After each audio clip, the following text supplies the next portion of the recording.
right. On the west I coast. think it's, Texas. Yeah, Texas and then back east, southeast.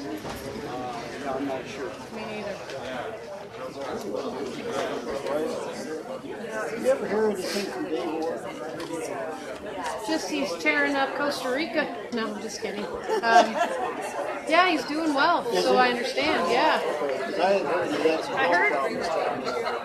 I don't know how true that I is. thought that was his wife. Oh, it might have been his wife. Yeah, I don't. Oh, was it his I think wife? his wife, and then I only know this. One of the other guys we work with, he's going to Costa Rica in September, and he had messaged Dave, and Dave's going to be out here in September to go hunting, so they're going to miss each other. So that's the only update I have. Oh, okay. So we go there on cruises, and Oh, I'm nice. not sure where he lives, but I don't either. I knew him when he was on the force. Yeah, nice.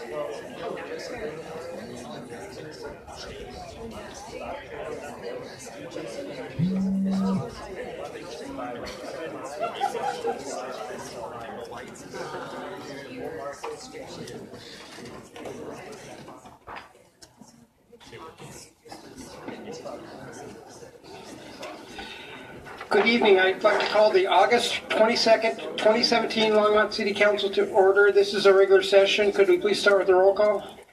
Yes, Mayor Coombs. Here. Council members Bagley. Here. Christensen. Here. Finley. Here. Moore. Here. Peck. Santos. Mayor Coombs, we have a quorum. Okay, let's stand for Pledge of Allegiance. I pledge allegiance to the flag of the United States of America and to the republic for which it stands, one nation under God, indivisible, with liberty and justice for all.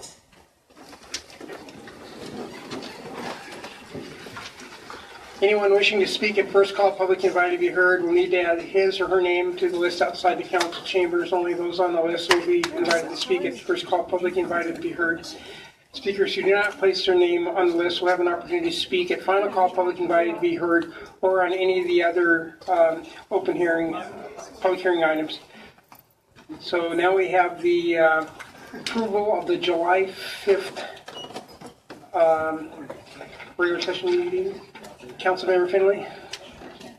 Oh, you were gone. Yeah, okay. I move the approval of the minutes of July 5th. All right, it's been moved, approved, or seconded. Let's vote.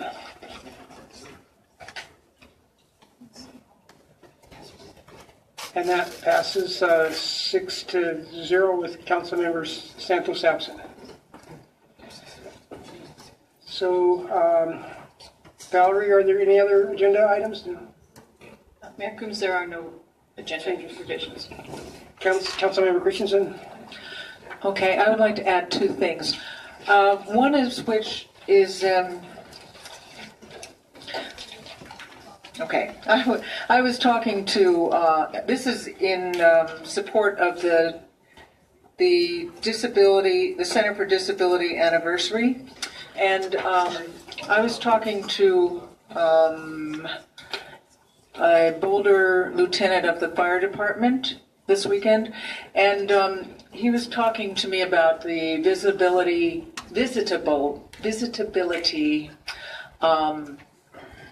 regulations that Lafayette has put in their building code, and I thought that would be a very good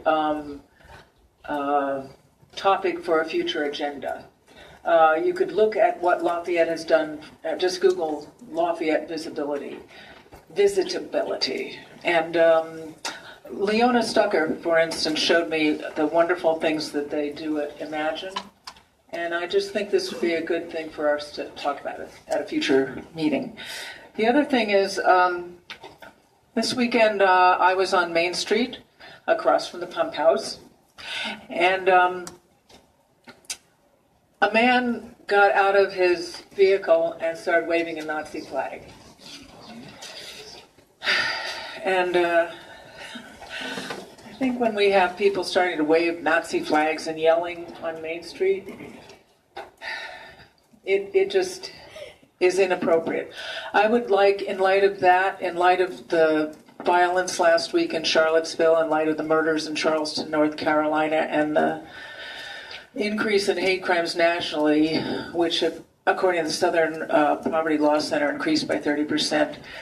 I would like to have the city do something to make our resolution upholding the Constitution and the community values that was passed by Mayor Coombs and council members Peck, Moore, and Christensen put on the front page, or a prominent link to it put on the front page.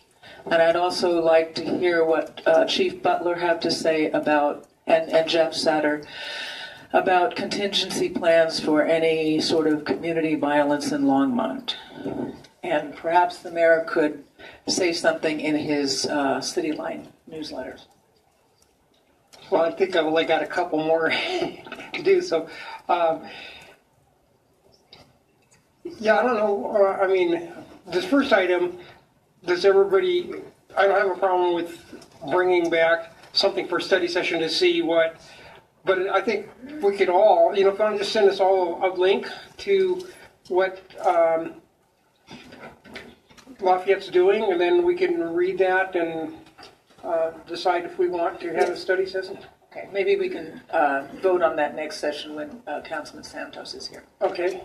So, Mayor, what we'll do is staff will look at Lafayette's Okay. adoption, the code they adopted, and we will provide that to all the council members Okay. prior to the next meeting. Okay. And,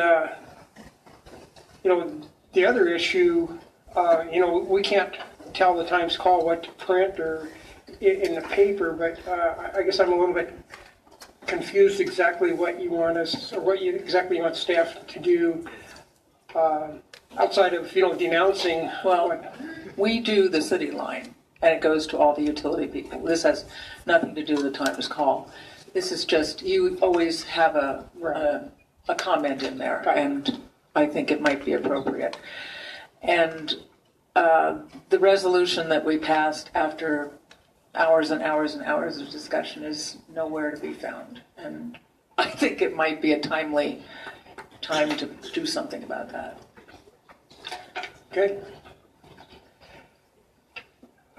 City Manager, is there a report? Council members, Bagley? Thank you, Mayor Coombs. Just briefly, I was wondering if we could have just an update on total amount. So we talked a couple years ago about affordable housing goals. We also talked about apartments that were needed because we were going to be focusing on increasing supply and providing housing that is affordable. We also talked about providing subsidized affordable housing, and we set a policy of trying to target 10% of our units as being affordable. I know we chatted briefly about that, but if we could I'd just like a brief presentation to understand where we are. And it sounds that we still have a long way to go, but I'd just like an update. At a future council meeting? That's okay. Yep. Okay. I think we're ready for that. And then what we were looking at, Jim, was that in the first one? When we presented the budget? We were going to put the affordable housing piece in the budget presentations. I just can't remember which one we identified. Okay. We'll bring that. Councilmember Moore? Thank you, Mr. Coombs. So it wasn't clear to me whether we, to Councilmember Christensen's request to publish our resolution, I would support that. What we publish, I mean, if push comes to shove, we can always take out a print ad in the Times Call, and that's Okay. just to make sure that we reinforce those values in our community, and that would be my suggestion on how we get the word out. Okay. Yeah, I think we all have the same values and the same goals, and I think everybody would denounce exactly what happened on that Tuesday.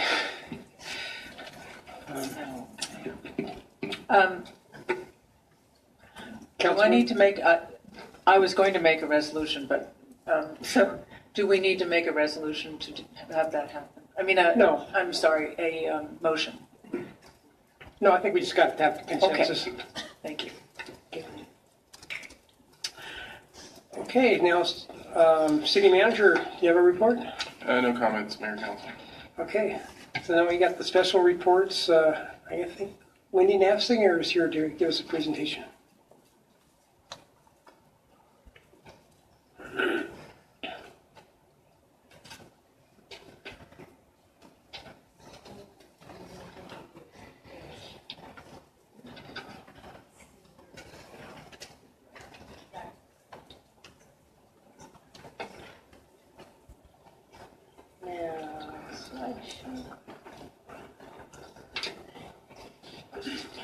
Okay. Mayor Coombs, City Council members, I'm Wendy Nafsiger. I'm the COO and Vice President of the Longmont the Longmont Economic Development Partnership. I'm sorry.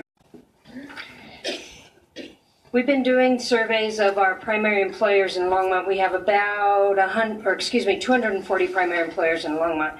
27 years we've been doing this. This is our 27th year.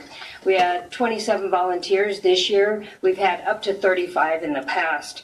And these volunteers in our program is nationally recognized, mostly because we do it with volunteers. Most communities that try, 75% of all of our primary employers are in the advanced technology sector. And just to clarify that, I'm looking at Jeff when I say that, because I want to clarify that manufacturing would be advanced technology, because it's not what they do, it's how they do it, it's the process. And manufacturing these days isn't just hammering something into a board. As you know, it's running machinery.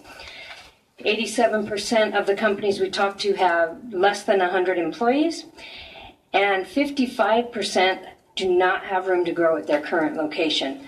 This is a consistent issue that we are seeing, and I'll talk about that a little bit more in a future slide. Some of the highlights from this year's report: 87% of those companies anticipate new products in the next 2 years. That's obviously showing a growth curve as all of us were together this morning. Most of us were together this morning. You heard about that. 69% of those companies, their sales are increasing. 94% of all of the companies said that our technology infrastructure was adequate, and of course, number one is NextLight, and everyone loves NextLight. Over half of the companies, 72%, have expansion plans in the next 3 years. Now, these are estimates, obviously, but of those, that includes 52 new jobs, over $14 million in capital investment. And so that's awesome growth in looking forward over the next 3 years for our community. As I stated before, 55% said 55% said they did not have adequate room for growth at their existing facility. Right now, we have 9.6% vacancy in Longmont in the commercial real estate, industrial office, flex space.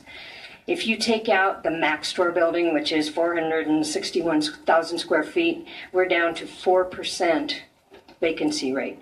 So one of our biggest challenges at the Economic Partnership and working with Sean is finding real estate for the companies that are either moving in or existing companies to grow. We've already had a few companies that had to leave the community because we couldn't find the space that they needed. Mostly a lot of that is high ceilings. We're having a hard time with that. We do have some new product coming online, so we're very excited that we're going to be able to start accommodating hopefully more of these companies that are looking for space. And coupled with that, the plans for the next 3 years, 76,000 square feet are projected new needs by these companies that were interviewed this year. So there's a lot going on. Community strengths, it's interesting, and I'll talk about this, but is that our workforce is both a strength and a weakness in this community. But workforce is the number one strength identified by these companies.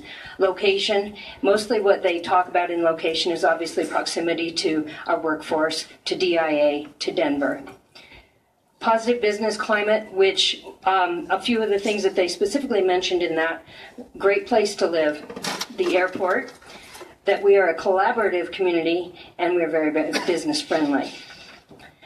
Our community weakness is identified again, we're workforce available, and that's mostly just skilled workforce, and doesn't even have to be skilled anymore. Workforce is a challenge for us right now for this community, not just this community, all over the country.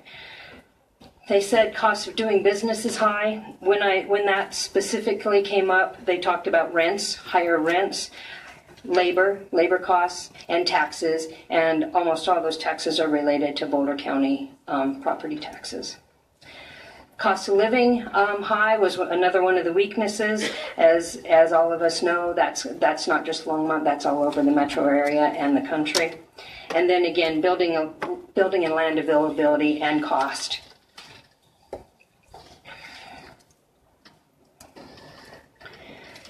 So an important part of these surveys, and actually one of the most important, I think, is the city and Longmont economic development follow-up and assistance with companies.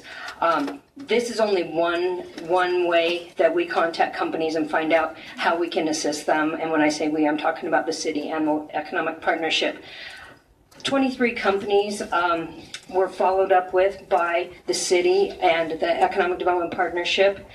23 were followed up as a direct result of these surveys. 15 were direct responses from city staff, mainly channeled through Sean, and then other people in the city took care of those issues. And I'll talk about those in just a minute.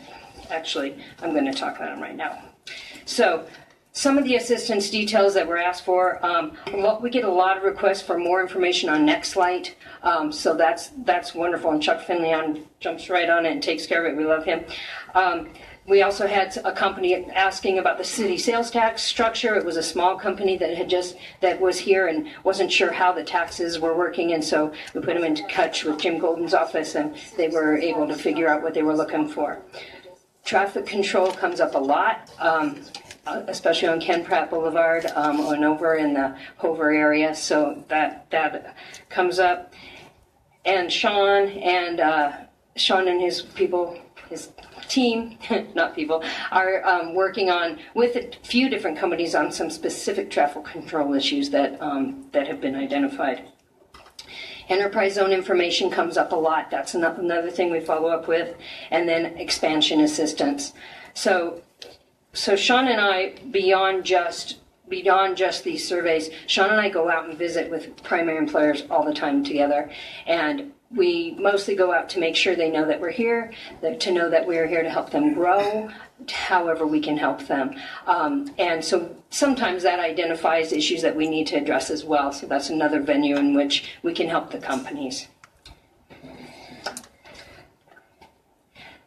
The only other thing I have is just a list of our volunteers, which you have in your packet, and just wanted to say thank you again to them. I know that was quick. If anybody has any questions, but that is our survey results for this year. Councilmember Peck. Thank you, Mayor Coombs. Hi, Wendy. Of the 52, am I getting that correct? 52 jobs that you said were created, does that 54? So 52 jobs are anticipated to be created over the next 3 years by these companies that responded. Only the companies that responded. Does that include Smuckers and AstraZeneca? It does not. Okay. They're not existing companies yet. So even so far this year, we've had 16 new companies locate or open in Longmont. And so they won't be interviewed until next year because they haven't been here long enough to interview yet, so we'll interview them next year. Same thing with Smuckers and AstraZeneca. Once they get here and are established for a year, then we'll send our survey team out the next year. Before that, I'm more than positive that Sean and Harold and Jessica will be meeting with those companies as well. Yeah, I bet they will. Right. I have another question. So when you're saying that we don't have enough office space, and you mentioned, what was that company you mentioned? The one that's... The Max Store building? Yeah. Mm-hmm. So is it because they can't renovate their buildings? Is it because we don't have enough land space to build office buildings?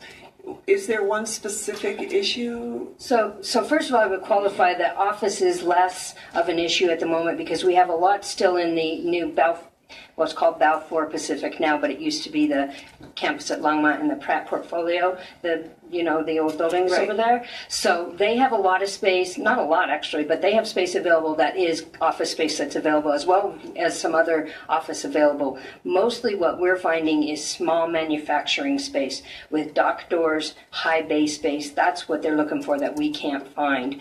like I said, we have a couple of buildings going up in the Creekside in the Creekside Business Park, and so hopefully that'll take care of some of that.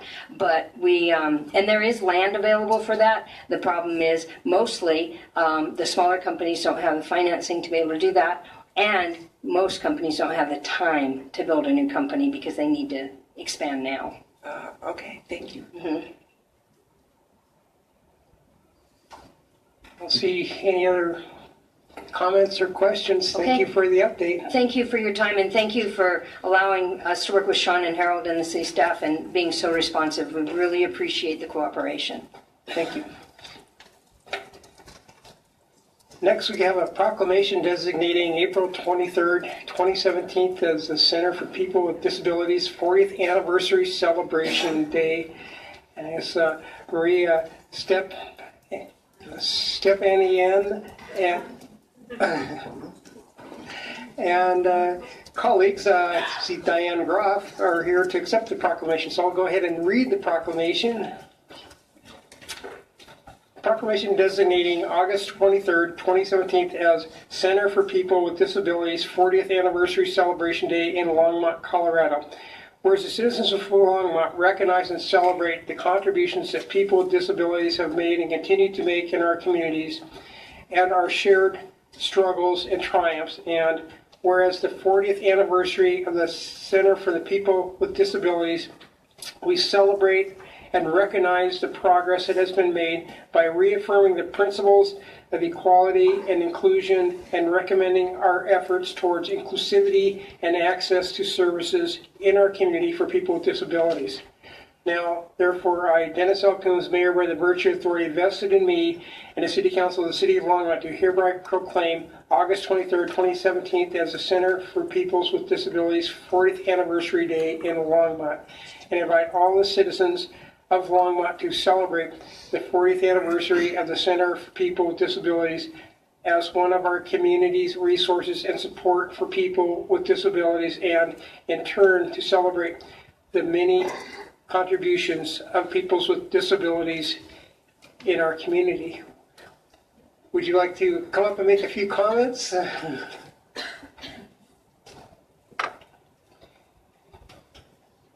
Hi, I want to start by saying that my father-in-law for 12 years now cannot pronounce my last name.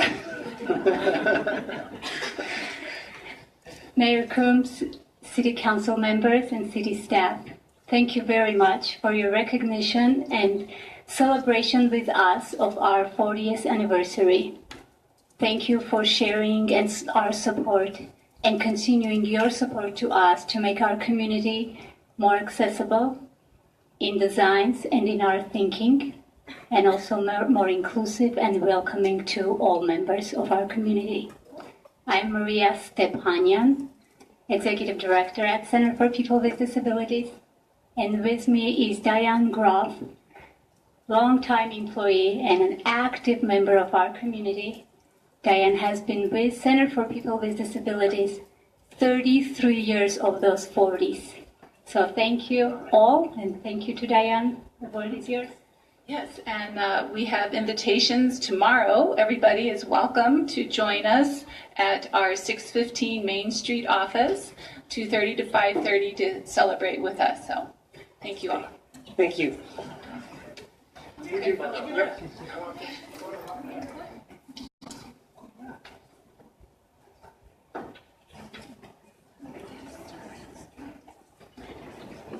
We have with us part of our team, Lisa Nelson, Gisela, Ben, our newest board member, and our Development and Communications Director will be taking pictures, Chris O'Brien.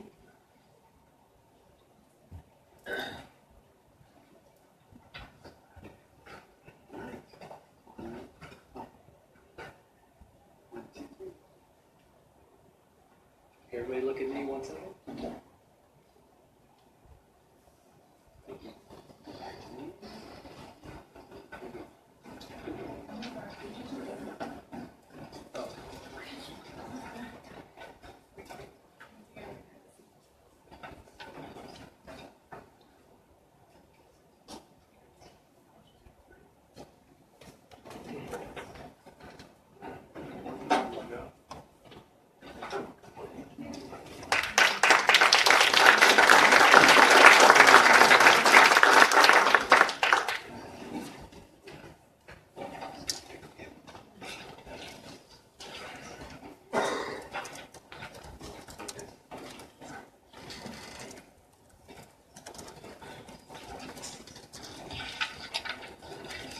Okay, so we're first call, public invited to be heard, and Linda Shamaki. So please come down and state your name and address.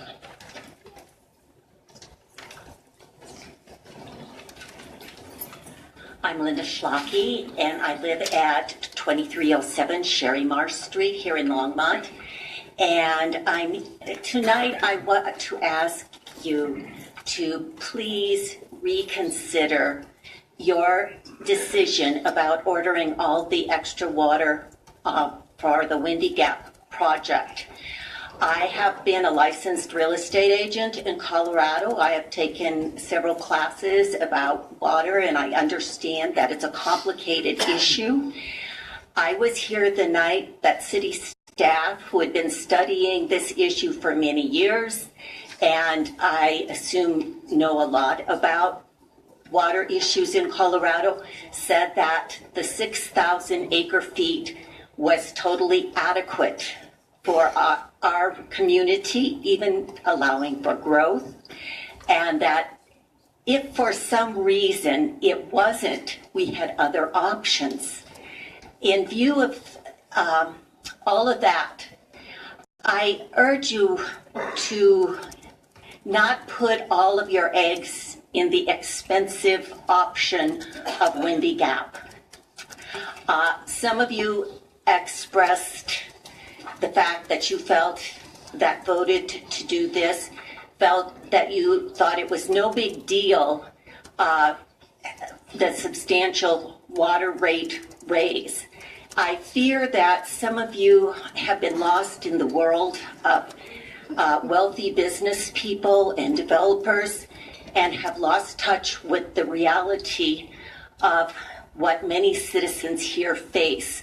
And there's far more of us. The reality is that it is a big deal, the substantial water rates for far more of us than the people who are in the elite circle you represent.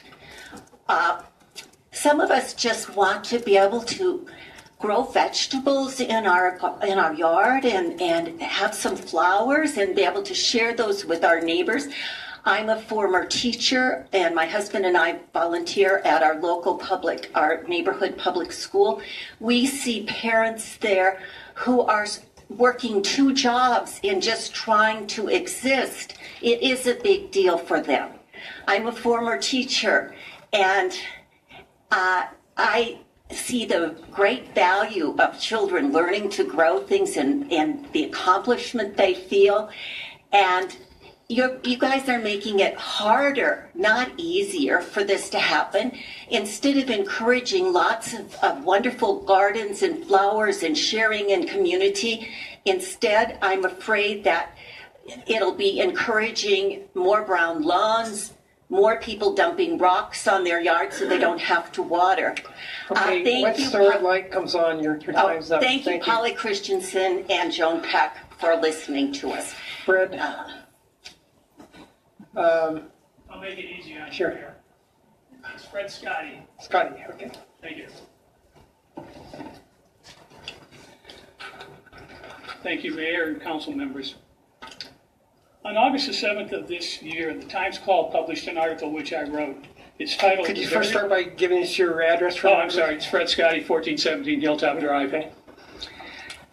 As I said, on August the 7th of this year, the Times Call published a letter which I wrote titled "The Variable Rate Solution to Windy Gap Financing."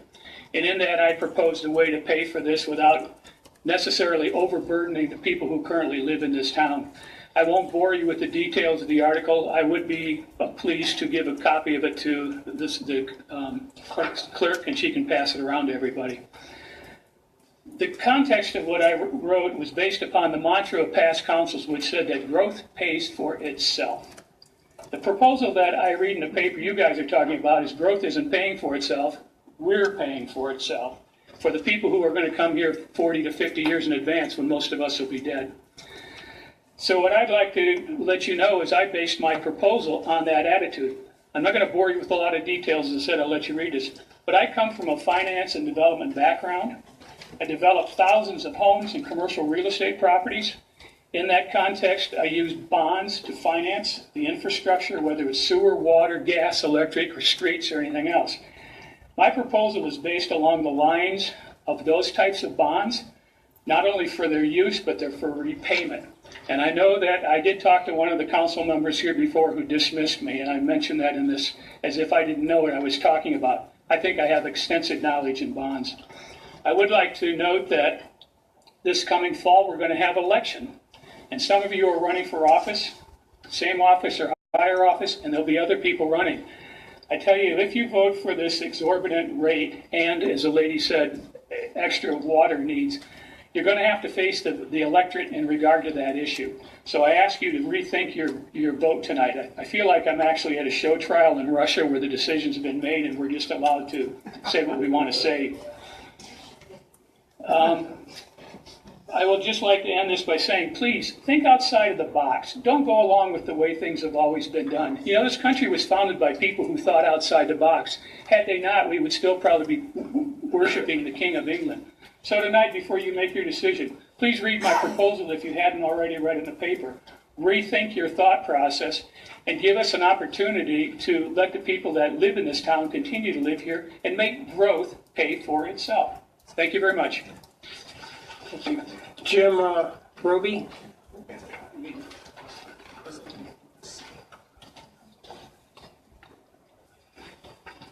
Jim Roby, 478 Greenwood Lane. I also would like to ask, hello, Mayor and council members. I'd also like to ask you to reconsider the decision that was made on the 5th of July that I attended. And at the time, it sounded really good. You justified 10,000 acre feet for $36.3 million. And you justified it based upon that the consumer would not see any difference in his rate than if you would have gone for 8,000 square feet. Now, gentlemen, at the time, and ladies, I forgot to do my math. And having a master's degree and a chemistry degree, I just spaced it out. You're asking to take on an indebtedness of $30.3 million, and the way in which it was presented, you're going to get 2,000 acre feet. That's over $1,500 per acre foot. Now, let's say that you continue on this path. What are the possible outcomes? You could be right. It could work, and the consumer wouldn't see any increase in his rates. However, consider another option on the outcome, as happened in California. People will conserve their water. You will have landscaping go to the rocks, as the lady had pointed out earlier.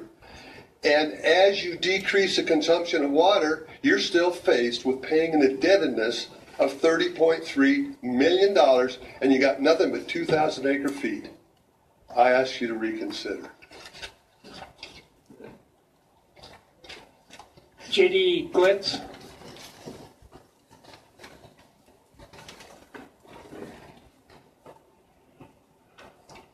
J.D. Gleitz, 2113 Rangeview Lane, Longmont. I admit that I know very little about the status of the Redmond annexation. My frustration is that even though I'm interested in the future of Longmont and like to think I pay attention, since I'm not a developer, do not work for the city, I usually don't hear about issues like this annexation until it's late in the game. Having just found out about it through the nextdoor.com site, I'll voice my concerns. As a pilot, I do not like the idea of adding residential housing next to the airport. There are obvious safety concerns, as well as almost certain complaints regarding noise. As was mentioned earlier in the economic development report, the airport is a valuable and I feel much overlooked asset to the city of Longmont. Another concern is its proximity to the St. Vrain Creek. Any decisions for this area should be delayed until completion of the resilient St. Vrain plan. Longmont should not be adding more housing to the floodplain. Public money should be used to mitigate flood potential to existing housing, but not to enhance the value of undeveloped property. Preserving the wildlife habitat along the St. Vrain should also be a high priority for the city.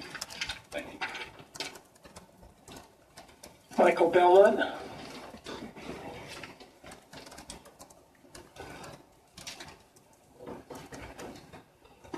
Good evening, Council. Michael Belmont, 841 Tenacity Drive. Excuse me. My thoughts are against the backdrop of what I call our post-democracy three-branch government. Those branches being big banks, Wall Street, and big corporations, aka wealth, and more wealth. In other words, there sadly seems to be very little balance left in a system that encourages representatives to auction themselves off to the highest bidder. Another way of putting it is that it used to matter on the national front what the majority of the populace thought about an issue.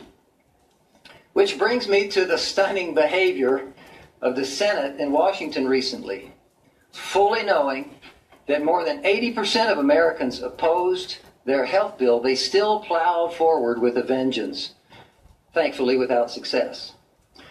Now, I'm not here to debate our health care system or policy. However, my comments are relevant to a resolution you're considering this evening, which brings me to Resolution 2017-78, the bond issue, designed to fund the Windy Gap project, which, as proposed by experts the city itself engaged, far exceeds in scope and cost their recommendation that would be an amount adequate for expansion of our water supply. Of note, also, the ballot wording suggested by the resolution for the bond issue vote makes no mention of environmental impacts, nor the fact that the project is, in fact, almost double in size the scope of what the experts indicated as adequate. Unfairly represented as it would be by that wording, let's assume it does appear on the ballot in November. Should it fail by a mandate of a majority of voters, we all know that you, the council, would still have the power to forge ahead with the unchanged proposal in spite of the citizens' rejection by imposing substantial, unnecessary, and regressive water increase rates for the bloated project. My appeal to you is that in the event the bond issue is voted down, that you dramatically alter the proposal to bring it in line with the experts' recommendation. In other words, a much scaled down version.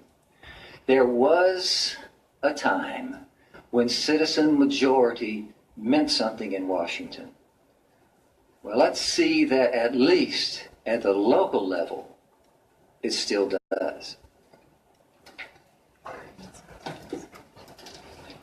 Sherry Malloy.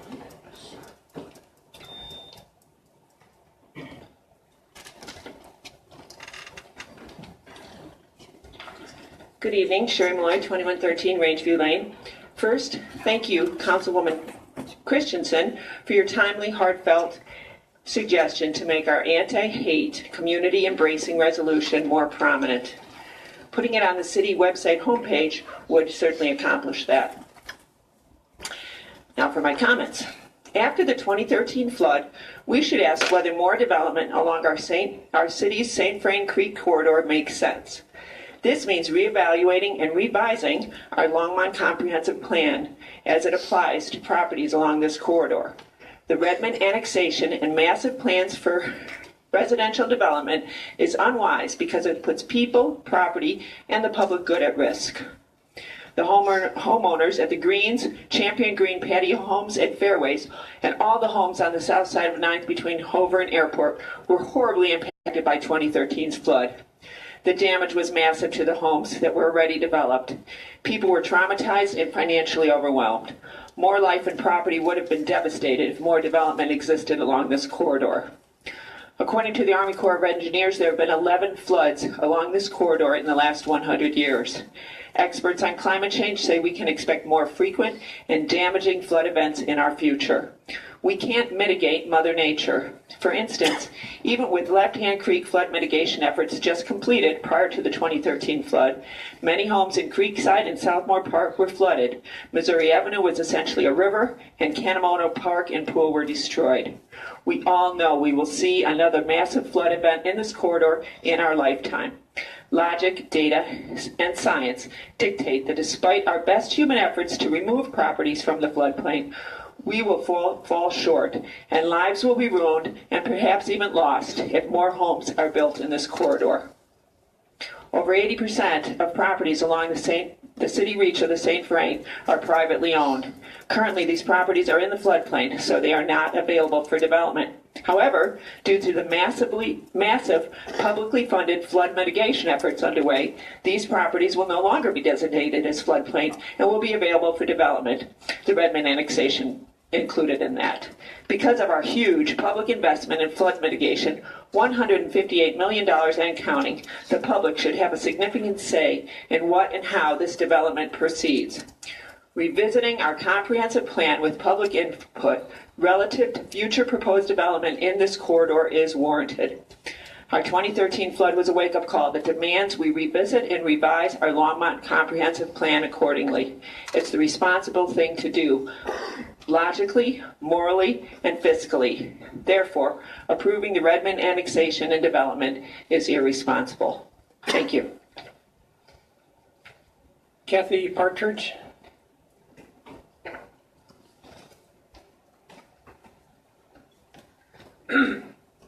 Kathy Partridge, 2719 Denver Avenue.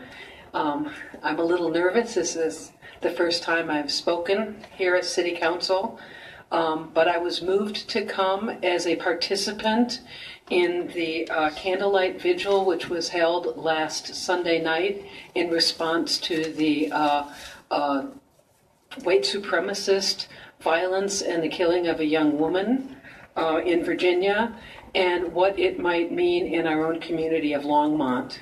I'm active in the group that puts on the Longmont Leads with Love vigils every Saturday, and we were extremely heartened that so many people, over 200 people, including a couple of city council members, showed up with candles to express that hate has no place here in Longmont. Our sense of resolve about that was increased and held up by the resolution that was passed by council back in December upholding constitutional and community values, with Jeff Moore, Polly Christensen, Mayor Coombs, and Joan Peck voting in favor of that. That was really important to those of us in the community who take our time every single week to make a statement in the heart of our town that there is no room in Longmont for hate. We have been joined by school kids upset when a beloved teacher got a hate letter. We were joined by neighbors upset when there was graffiti scrawled, swastikas scrawled in their park. We've become a way of speaking out and uniting this community, Longmont, against hate. And that is terrifically important to us in these troubled and divided times. I'd like to thank Council Member Christensen for speaking up that this needs to be made more visible. This is really important for people to know, and I would ask that it be more than just a nod of consent, but that do in fact go on the cover of the homepage as of the city's homepage as Polly Christensen suggested. And I'd also ask Mayor Coombs that please you use your voice, your bully pulpit, if you will, to speak to that on the city lines this coming month. Again, thank you for your consensus and the recognition that hate has no place here in Longmont. Thank you. Berlin Hughes.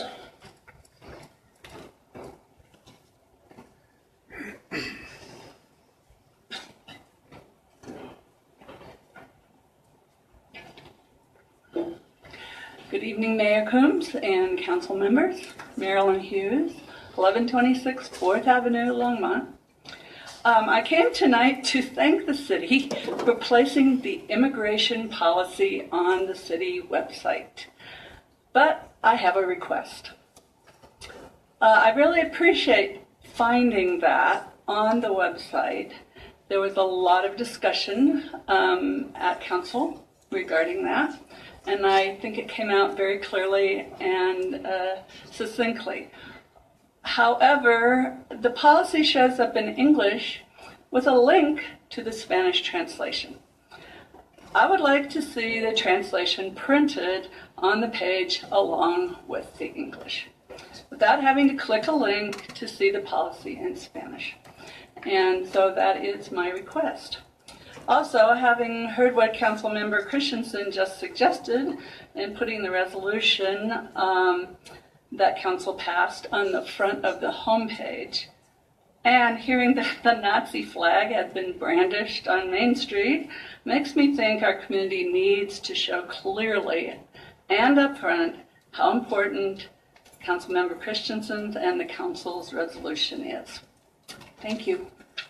Thank you. Gordon Pedro.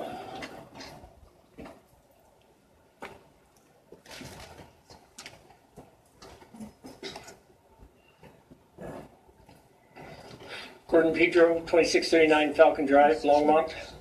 Mayor and council members, I would like to comment on item 8D. This item pertains to a $36 million bond authorization to finance system-wide water system improvements, including but not limited to the Windy Gap Furring Project. I request you remove this item from the consent agenda so that appropriate presentations, discussion, and comments can be made before you vote. For over 2 years, there has been confusion about the real value ratepayers are getting in the Chimney Hollow Storage Project. We know we need 6,000 acre-feet of storage capacity to meet the city's needs at build-out, but a majority of you insist on acquiring 10,000 acre-feet. Last December, you were one council meeting short of imposing large rate increases on existing residents without considering an election option. Thank you for this change. However, you still owe the voters more information, especially the three of you who will be on the ballot this fall running for re-election or for mayor. Voters will be evaluating your position on this ballot issue along with the merits of the bond authorization.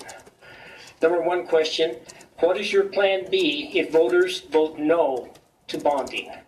If it fails, are you prepared to approve the staff recommended 6,000 acre feet that will be paid for by the already approved water rates? Or will you just immediately impose drastic water rate hikes to get 10,000 acre feet? To whom or to what entities are you planning to sell excess water if you acquire 10,000 acre feet? We are listening for who you think is a viable purchaser of excess water that your residents will have paid dearly for. We know who you have rejected by ordinance, but we also know ordinances are easily changed. Finally, please have the staff explain tonight in clear, simple terms why the following lines are in the ballot question. To finance water system improvements, including but not limited to the Windy Gap project. If this matter is about firming Windy Gap and Chimney Hollow is the storage vessel, what else are we buying? And finally, I think you should square before you vote on item it was resolution 2017-81 with 2017-78, because you're not using the same wordings. One, you're saying without limited to Windy Gap, and then when you're asking us to approve the resolution, you don't have the same wording in there, and it looks like you're kind of doing a flim-flam on us. Thank you. Strider Benston.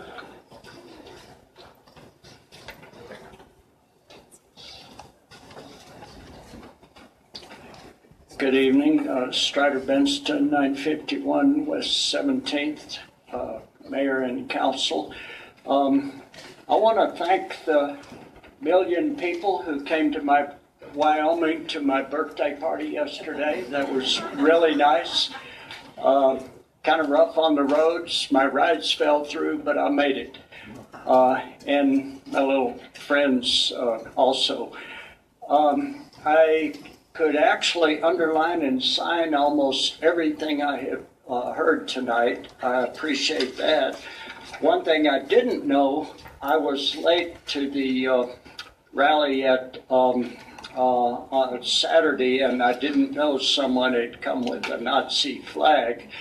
I think it's absolutely devastatingly tragic that the President of the United States supported the Nazis in Charlottesville and assaulted the woman, Heather Heyer, who was murdered by one of them, and then Paul Ryan, Speaker of the House, supported the president having supported the Nazis. So that's how serious we are dealing with things right now in our world. And Michael Belmont pointed out, we used to have a democratic country.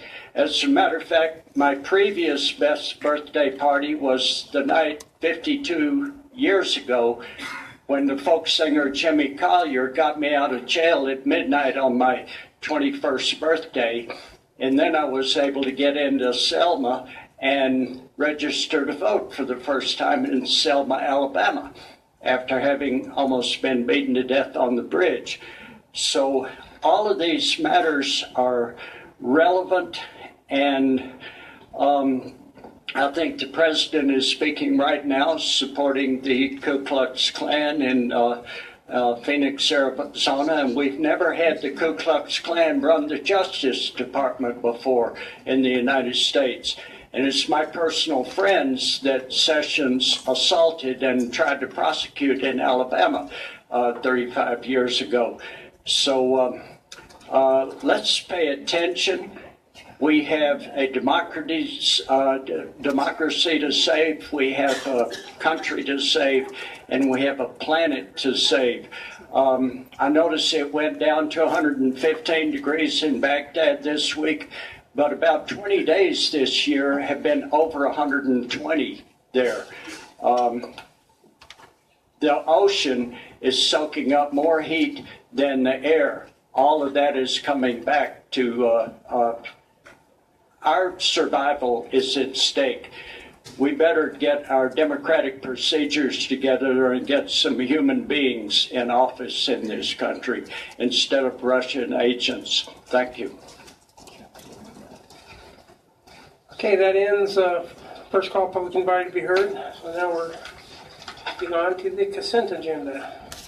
Mayor Coombs, your consent agenda, first item 8A, has several parts to it. It's regarding Irwin Thomas 1 and 2 annexations and land use amendments. First part of that is Ordinance 2017-49, a bill for an ordinance conditionally approving the Irwin Thomas 1 annexation, generally located south of the St. Vrain Creek, north of Quail Road, west of 119th Street, and east of Martin Street. The concept plan for gravel mining, land use amendment, and zoning the property PUD-MU, which is planned unit development mixed use. Part 2 of that is Ordinance 2017-50, a bill for an ordinance conditionally approving the Irwin Thomas annexation, generally located north of the St. Vrain Creek, south of Sugar Mill Road, and west of 119th Street.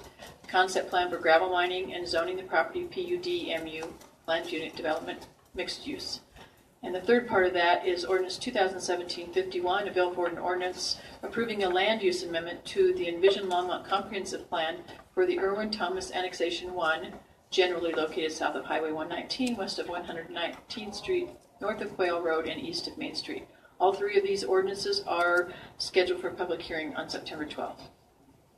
Item 8B is Neighbors Redmond South Flatland Annexations Phase 1, 2, and 3, and again there are many parts to that. First is Ordinance 2017-52, a bill for an ordinance conditionally approving the Neighbors Redmond South Flatlands Phase 1 annexation. This is generally located in the west half excuse me, of the northwest quarter and the northwest quarter of the southwest quarter of Section 5, along with part of the east half of the northeast quarter and the northeast quarter of Section 6, all in Township 2 North, Range 69 west of the 6th principal meridian, that's the County of Boulder, State of Colorado, and zoning the property A, Agriculture, and E1, Estate Residential. Second part is Ordinance 2017-53, a bill for an ordinance conditionally approving the Neighbors Redmond South Flatlands Phase 2 annexation. This is generally located in part of the northeast quarter, the southeast quarter, the east half of the southwest quarter, and the east half of the northwest quarter of Section 5, Township 2 North, Range 69 west of the 6th principal meridian, County of Boulder, State of Colorado, and zoning the property A, Agriculture, and E1, Estate Residential. The third part is Ordinance 2017-54, a bill for an ordinance conditionally approving the Neighbors Redmond South Flatlands Phase 3 annexation. This is generally located in part of the southeast quarter, east half of the southwest quarter of Section 5, Township 2 North, Range 69 west of the 6th principal meridian, and zoning the property R1 residential low density and R2 residential medium density. Part 4 is ordinance 2017-55, a bill for an ordinance approving the land use amendment to the Envision Longmont Comprehensive Plan for South Flatlands, generally located in part of the southwest quarter and the east half of the southwest quarter of Section 5, Township 2 North, Range 69 west of the 6th Principal Meridian. And all of those ordinances are scheduled for public hearing on September 12th. Item 8C is ordinance 2017-56, a bill for an ordinance amending Chapter 3.04 of the Longmont Municipal Code on personnel rules to implement changes presented by the Vacation Pathfinders report. This ordinance is scheduled for public hearing for September 12th. Item 8D is Resolution 2017-78, a resolution of the Longmont City Council submitting the ballot question to the registered electors of the City of Longmont, Colorado, at the municipal election to be held November 7th, 2017, of issuing bonds payable from the city's water utility enterprise revenues to finance system-wide water system improvements, including but not limited to the Windy Gap Firming Project. Item 8E is Resolution 2017-79, urging citizens to vote yes on Longmont ballot issue 2H, increasing the city's 0.325% public safety tax to 0.58% for the purpose of hiring more police officers, dispatchers, firefighters, support staff, and purchasing the necessary equipment and facilities. Placing this on the November 7th, 2017 ballot.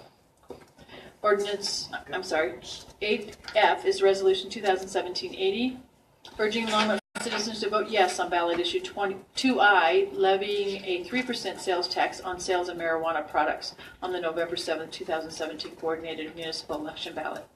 Item 8G is Resolution 2017-81, a resolution of the City Council urging Longmont citizens to vote yes on Longmont ballot question 2J, issuing water revenue bonds for the purpose of helping finance water system improvements, including the construction of a water storage reservoir as part of the Windy Gap Firming Project on the November 7, 2017 coordinated municipal election. 8H is approve a DOLA grant application for resource recovery at the wastewater treatment plant, and item 8I is approve 7 capital improvement program amendments. And staff does not have a need to pull any items. Councilmember Peck. Thank you, Mayor Coombs. I'd like to pull item 8B, 2 and 3, item E, and so okay, item B, 2 and 3. There are 4 different things under that one. So 2 and 3. E, the Windy Gap issue, and F, marijuana.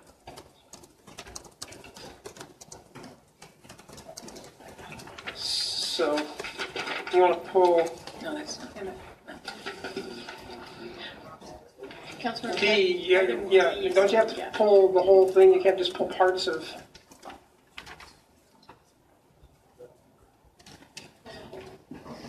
Okay. Mayor Coombs, item D is the Windy Gap item. It's not item E. Item E is the public safety tax. Did you want to pull that one? So you want to pull item B, item E or VD. Could you just start? Could you come out of the queue again?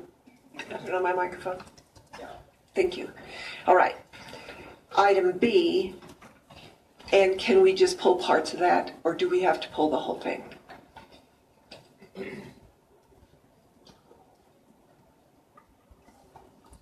Mayor and Council, I think it'd be better just to pull the whole thing. Okay. So item B, and you're correct. It is not E, it's G. It's D. No, I want to pull G. Okay. 2017-81. Okay. And F.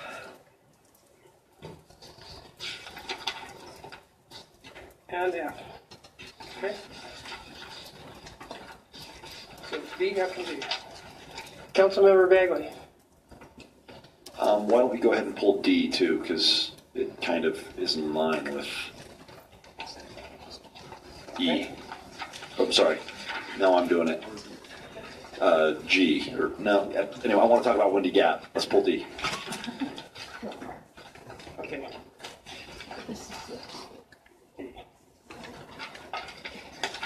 Okay, can I have a motion to Councilmember Finley? Thank you, Mayor Coombs. I move the consent agenda minus B, D, G, and F. E, G, D, and F. Okay, let's vote on that.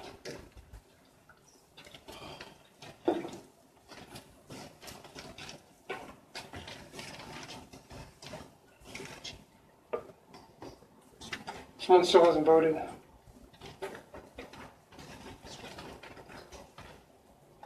Okay, passes 7-0.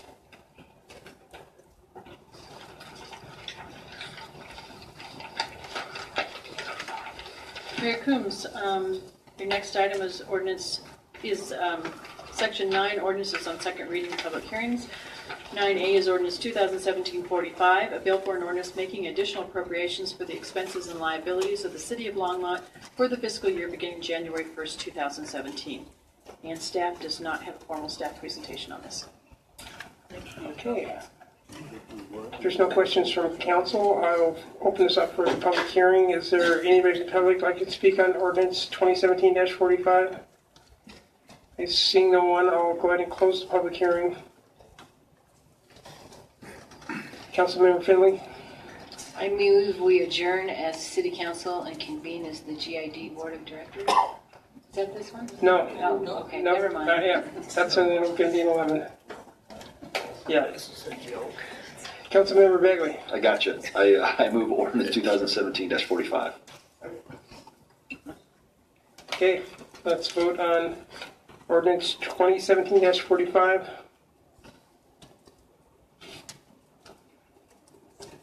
And that passes 7-0.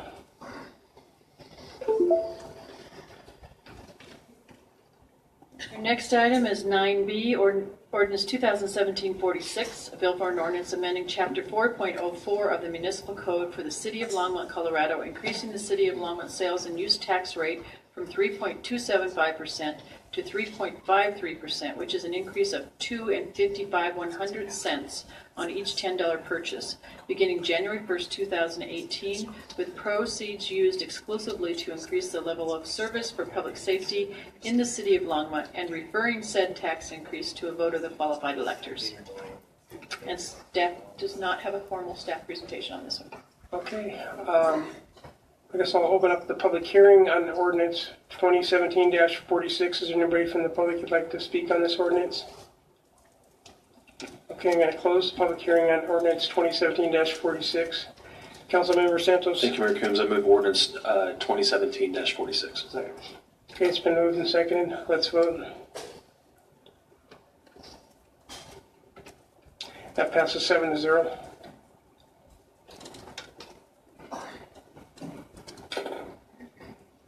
Next item is ordinance 2017-47, a bill for an ordinance amending Chapter 4.04 of the Longmont Municipal Code for the City of Longmont, Colorado, increasing the City of Longmont taxes by a special retail marijuana sales tax of 3 cents on the dollar on the sale of retail marijuana and retail marijuana products, and referring said tax increase to a vote of the qualified electors.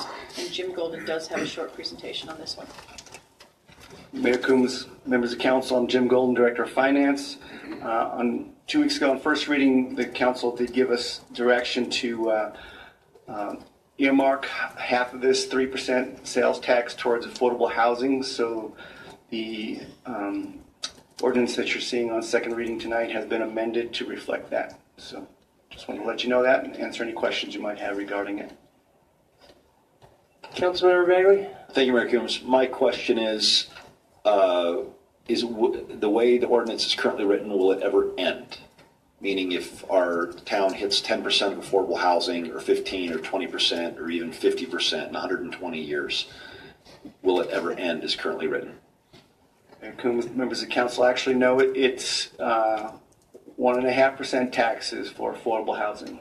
Okay, I guess I'd propose that. I just would propose that we actually revisit it once we have hit our goal of 10% affordable housing units, and would like to see something in the ordinance that basically stated that, rather than continuing to tax. Should we ever hit, not saying that we will, but should we ever hit the 10% mark, continuing to tax this when we might want to use that for something else, I think would be at least a nice option to have. Councilmember Moore? Thank you, Mayor Coombs. One of the things we talked about 2 weeks ago was that 1.5% going to affordable housing. There are also additional overhead costs with administering the program we're going to be paying for out of that marijuana tax fund. Is that correct, Jim?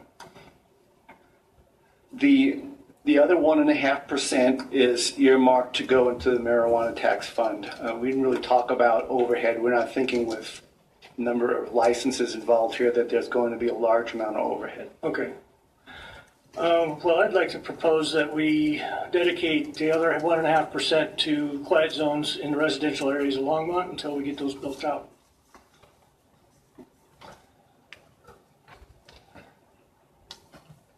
Well, I guess I'm not in favor of dedicating it to quiet zones.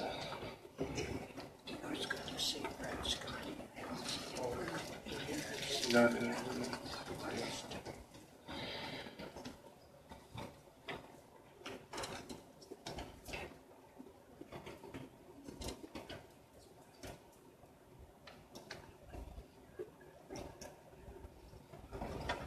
Members of Council, so I'm going to probably let Eugene explain, because this ballot question has to be finalized tonight. So we will, if you're going to direct us to put that into the ballot question, we're going to have to probably take a recess and make some changes.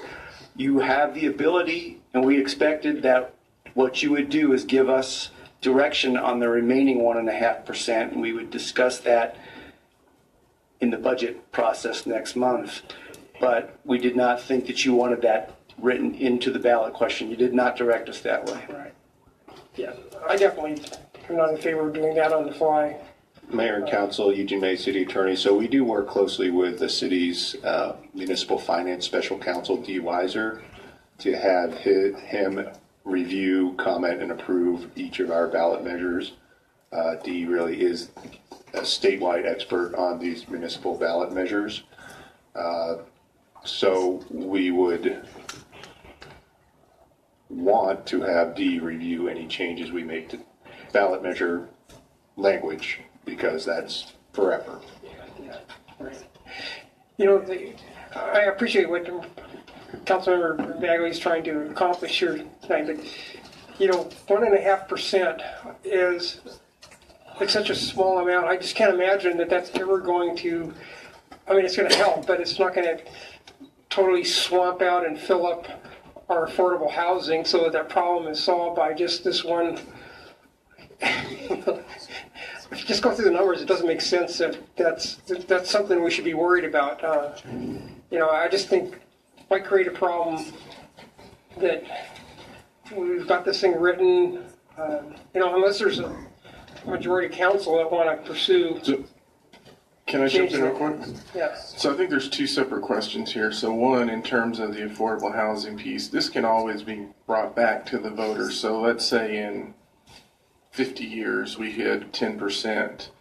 And obviously as we move forward based on the allocation of general fund dollars, we're going to be giving you updates as here's where we are today, here's where we are 5 years from now. And so once we receive that, I mean, you could take the question back to the voters and say we've reached our goal, and you know there may be a new issue in play. Okay. You know, would you reallocate this, or would you put it back into the marijuana fund so we can use it in other ways, and the voters would have to ratify that at that point. I mean, that is the mechanism to disengage that 1.5%. Related to the question I have is related to the quiet zones. Is Councilmember Moore, is yours to put it in the ballot language as that's the sole use, or is it to use that excess 1.5% toward quiet zones?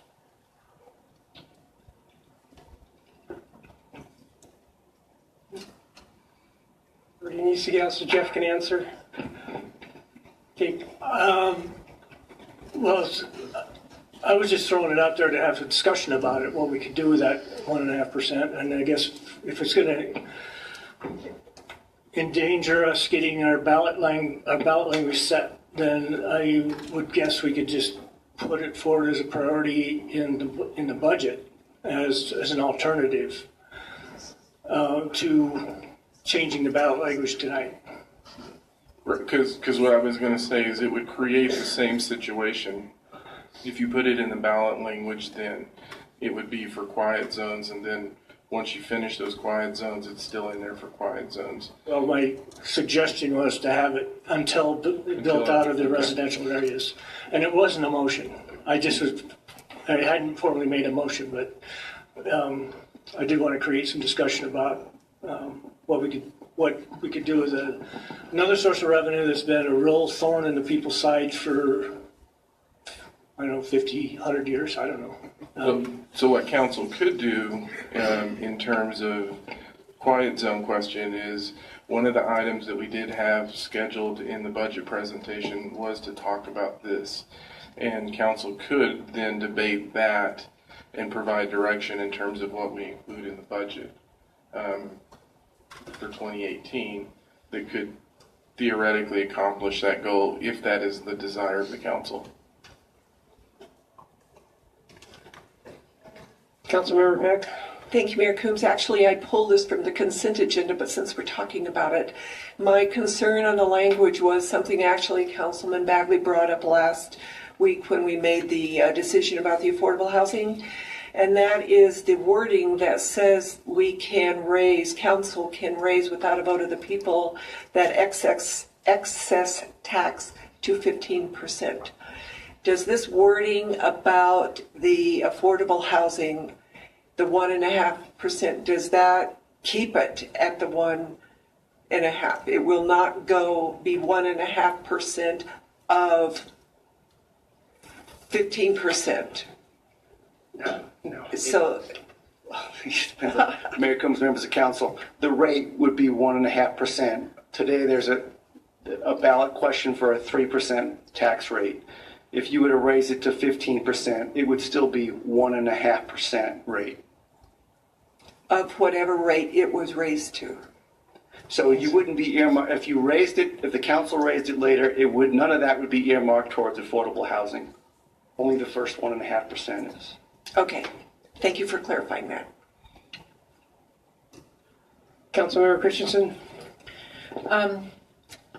I appreciate what Councilman Moore's was suggesting, and I think that if we didn't have to draw this to a close tonight, maybe we could discuss it. But I would suggest that for both Councilman Moore and Councilman Bagley's suggestions, we just discuss those later and proceed along with what you have drawn up for the ballot right now, so that we don't jeopardize having to start all over again tonight and recess, run out in the hall and do some more stuff.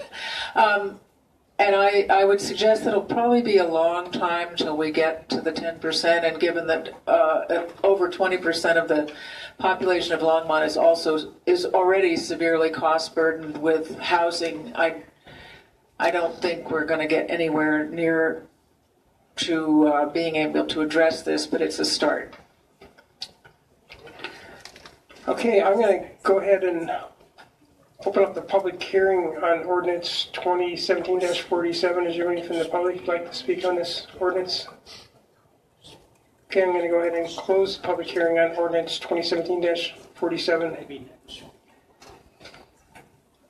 Councilmember Finley. Thank you, Mayor Coombs. I would move passage of ordinance 2017-47. All right, that's been moved and seconded. Yeah. Councilmember Bagley. Thanks, Mayor Coombs. I'm going to vote for this. However, I've got a question.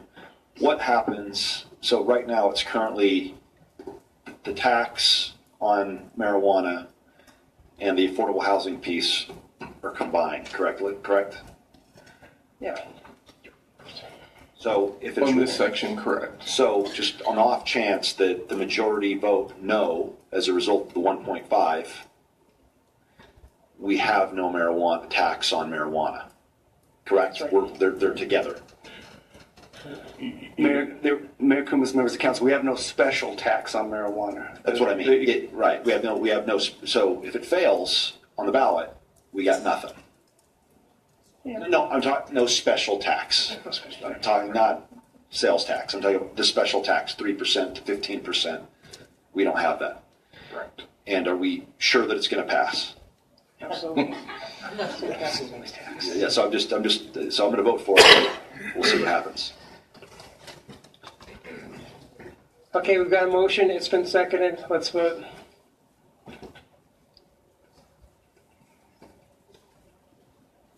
And passes 6-1 with Councilmember Santos descending.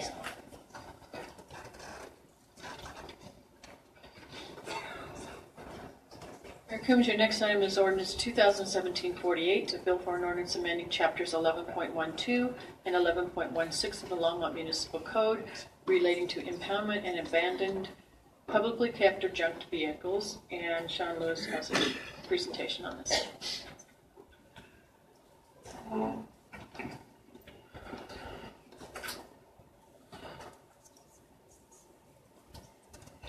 Mayor Coombs, Sean Lewis, Assistant City Manager. I'm just going to run through this rather quickly. We covered this last time, but in case members of the public in particular would like to know more about this. Again, we have some concerns with our current junked and abandoned policy, specifically that long term, it doesn't really specify how far a junked and abandoned vehicle has to be relocated.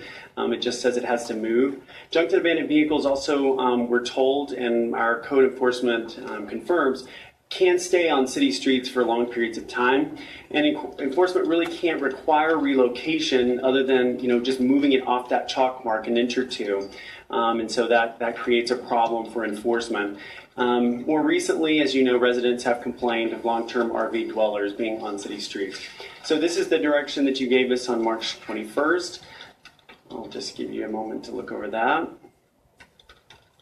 And then this is what we're proposing, the differences between the current and the revised policy. As you know, we currently do have 24-hour period that vehicles, junked and abandoned vehicles, must be moved. Vehicles are considered moved, again, if they're rolled 1 or 2 inches. And we're proposing to actually extend that to 48 hours, but by changing the distance that you have to move or setting a distance that you have to move the vehicles of 600 feet, we're actually making that enforcement more, I think, in line with what the council that passed this ordinance actually intended, which was to have vehicles relocated. And so it really kind of corrects that loophole. And the cars will be the same as they are today, still moving off those chalk marks. In terms of abandoned, the current policy says that a vehicle that's unattended cannot be moved. But now, if it's attended, if someone is there with a vehicle, if it is in fact an abandoned vehicle or a junk vehicle, it can be removed. Correct. With regard to some exceptions that you all asked for, the current policy has no allowance for RVs parked more than 24 hours. We did allow for, in the ordinance, a 7-day permit. We also addressed one of your concerns about contractor trailers and are allowing them to stay on the street for 6 months with a sign. I'll just mention that you all did shorten the period that was in the first ordinance from 72 hours to 48. We did make that change in the ordinance that's in front of you. So I'll be glad to answer any questions. Councilmember Bagley. Thank you, Mayor Coombs. So here's my question. Let's suppose I'm living in my RV, and so actually two scenarios. One is my in-laws come into town and they park in the RV in front of our house, right? They're going to stay for a couple of days.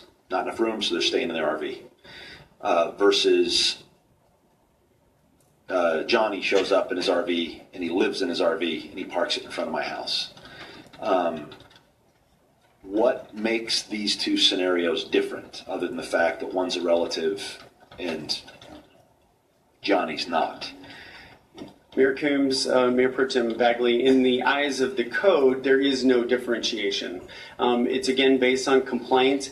The reason that it's based on complaints is because we have no idea how long the vehicle is there. So if someone complains on Johnny or their neighbors, relatives in the park, parked in front of the house, we don't care who's actually in the RV. But we will make everyone aware that if they want to stay longer, that they can apply for a permit. Okay, so the in-laws would be forced to be moved within 48 hours, 2 days, right? They can get a permit, though. No, right, no, they're right, but they'd have to be 2 days, and then they could go in, and somebody shows up and says, "Here, you've got 48 hours." But if they get a permit, they've got an additional 7 days. Then they have to move 600 feet. Correct. Right, and then the stranger, he's in the RV, and I'm complaining because I don't like the stranger outside my house. He can still go get a permit. Correct. And he could get a permit all over town constantly. Correct. For the block in question, as long as it's 600 feet, I could live on the streets in Longmont every week I just go into City Hall and get a permit free of charge, right?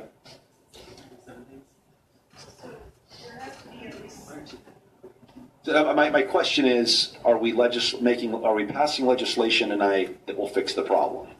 That's my real concern. Mayor Coombs, Mayor Pritton Bagley, I think we are. We do have the issue that someone can come back to the same block. They just have to wait 7 days. And Shannon Stadler, our code enforcement manager, is here and can provide some feedback on your specific question. Because basically I'm just imagining 2 or 3 areas where someone just goes, ooh, I like this spot, and this spot. They just... That's correct. Travel. So...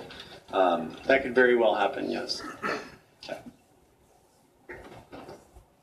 So, Council and Mayor, Shannon Stadler, City of Longmont Code Enforcement Manager. So, the scenario you're describing could probably happen. The permit process, if they get a 7-day permit, then and they use it up, then they're required to move 600 feet away from where that permit was issued, and they can't get another permit for that 600-foot area for 7 days. So there's like a 7-day fallow time in between. You can't stack permits on top of each other for the same location. So yes, people could get permits at different locations around town.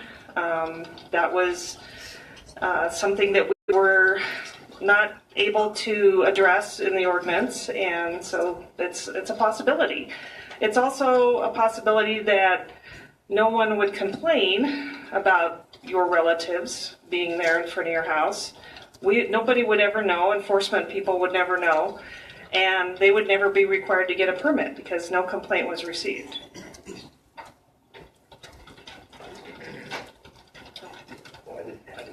I don't think the gentleman. I take it a turn. Councilmember Christensen. I also wanted to know where they would be if a vehicle is towed. Where would they be towed? What would the city do with it? What if somebody's in there and doesn't want to come out? I don't want our police to be, stuck having to drag people out of their homes. Okay. Anyway, so what's the policy on? Would they be sold eventually, or what would happen?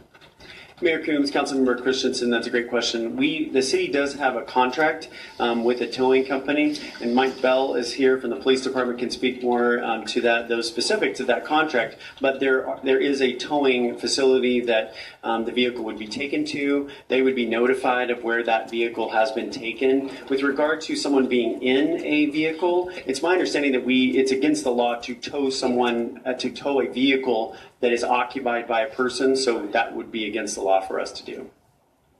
But then what would we do? Would the police be forced to have to wrestle with somebody? I mean... Coombs City Council, Sergeant Mike Bell, I'm in charge of the traffic unit for the Longmont Police Department. To answer the question about if the person is living in it, the Colorado revised statutes do not allow anyone to tow any trailer with anyone in that trailer. So obviously we have a problem. So I don't know that we can write any law around that. I think the answer is common persuasion, or what has happened in the past is that people leave, and at that point in time, if we're fortunate enough to have an officer there, we can then tow the trailer. So it's unfortunately, the answer is very vague because it is what it is. The second part of this, You have hit on another somewhat tedious part of this ordinance, and that is what happens to the tow and where does it go. And we have a list, not one, but a list of tow companies. The way this works very quickly is, and of course, this is all also under the Colorado Revised Statutes. Initially, if we go back to the good old days of just having cars and not RVs or anything else, the idea is that the tow company goes in, they tow the vehicle, and if it's a car, in my old days scenario, and then if no one comes to reclaim, they can come and reclaim the car, pay the storage fees, do all that, and get your car back. If that does not happen, if the person says, it's my junk car, I don't care, I don't ever want it again, then the tow company could file for title, and then they could sell it at either auction or sell it for salvage. In the case of the RVs, the RVs present a problem because some of them have hazardous materials that the tow companies have to pay for. Some of the tow companies with some types of RVs don't have the equipment to deal with them. So we have 2 tow companies in town out of the 6 that can deal with anything that we ask them to do.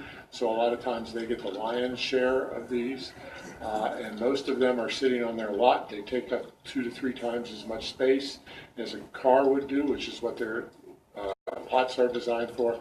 And so this is somewhat of an issue. But again, we do have agreements with them, and they are supposed to take them. Thank you. I'm wondering, Sean, how many actual vehicles are a problem in the town of 95,000 people? Because it seems to me we are punishing everybody for a couple of bad actors. And I'm happy if anybody has a roof over their head, frankly. But I don't want people just living on the streets either. That our town isn't designed for that. This year to date, we have in my records, and our records are separate because code enforcement does their own. So for parking enforcement and for police, we have 636 abandoned vehicles this is total abandoned vehicles that have been recorded to this point. And on the way out the door, we have another, I would say, 20 that are pending. So that's 356 abandoned vehicles that have been dealt with or will be dealt with just with parking enforcement and with the police in 2017 to date. Wow, that's a lot. Of that, the trailers, I would guess somewhere between 15 to 20 that we've been dealing with.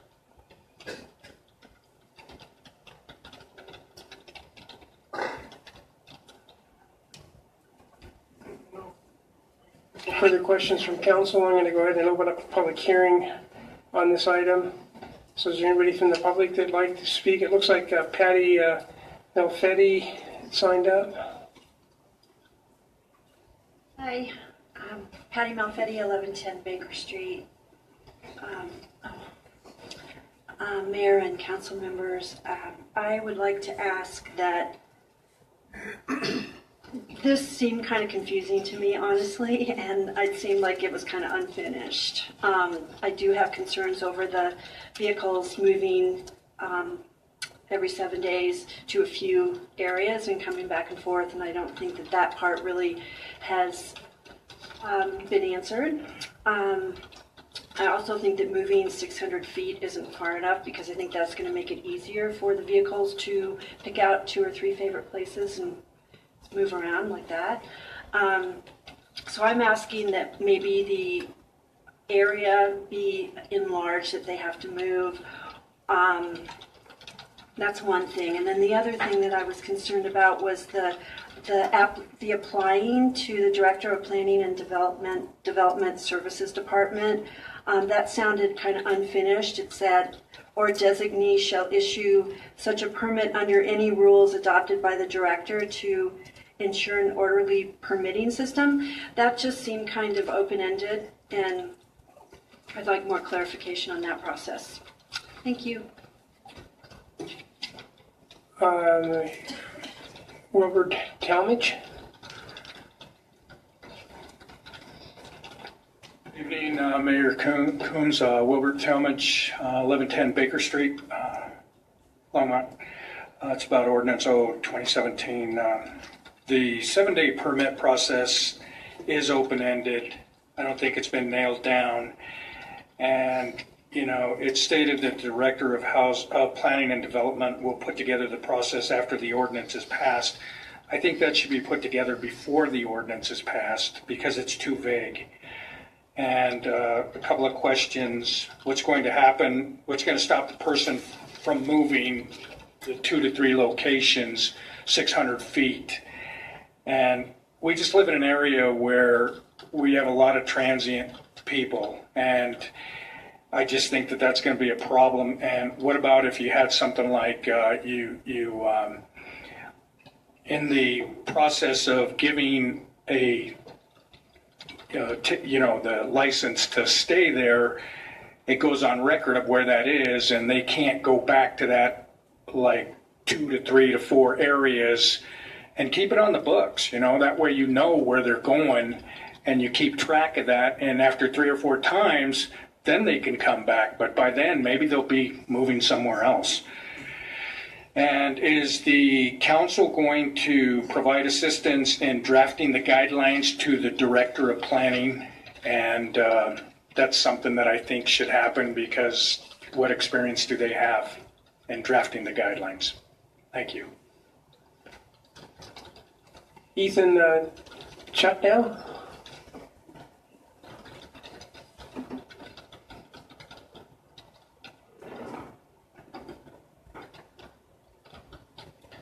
Thank you, Mayor, Councilman, council members. Apologies.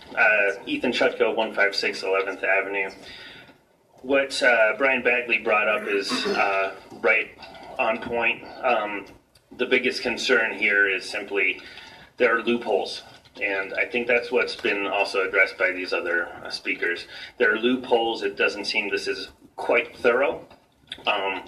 It does allow for, within the system, there to be people living in only 2 locations indefinitely at a nice low cost of $40 a week.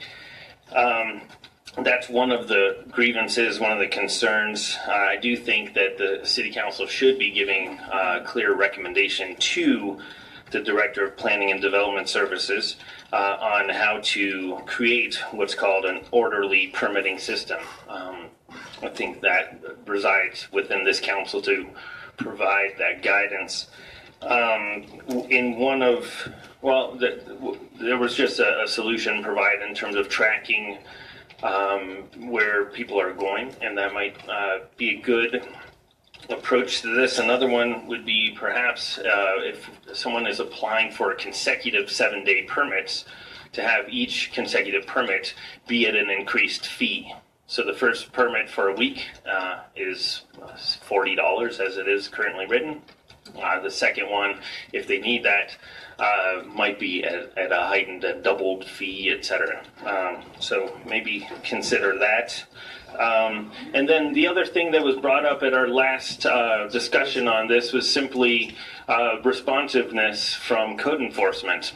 As we anecdotally presented to you, and maybe we could get some more firm data from the department itself, but it took for, in our situation, between 7 days up to 14 days on one occasion for code enforcement to come chalk the tires of the vehicle. To me, that's all of a sudden, if that's when the clock starts ticking, that's way too long. Then they'll have another 48 hours beyond that, and then if they apply for a permit, etc. Right? It could be the better part of a month before they're moving along. So those are my suggestions. I do think this requires perhaps a little bit more discussion, but we're getting close. Good work so far. Okay, is there anybody else that'd like to speak on this public hearing item? Okay, I'm going to go ahead and close the public hearing on this item. Councilmember Pat. Thank you. If you wouldn't mind, I would like to address a couple of the things that were said about the process. I think that the process has to be separate from the ordinance, and the reason for that is that once it's in the ordinance, it won't be possible to tweak it or change it without a lot of problems or perhaps getting into policy making. But what I heard are really good suggestions, and I noticed Sean was writing them down. So perhaps it might be a good idea to have a task force working on the process and with planning and zoning and the permitting process.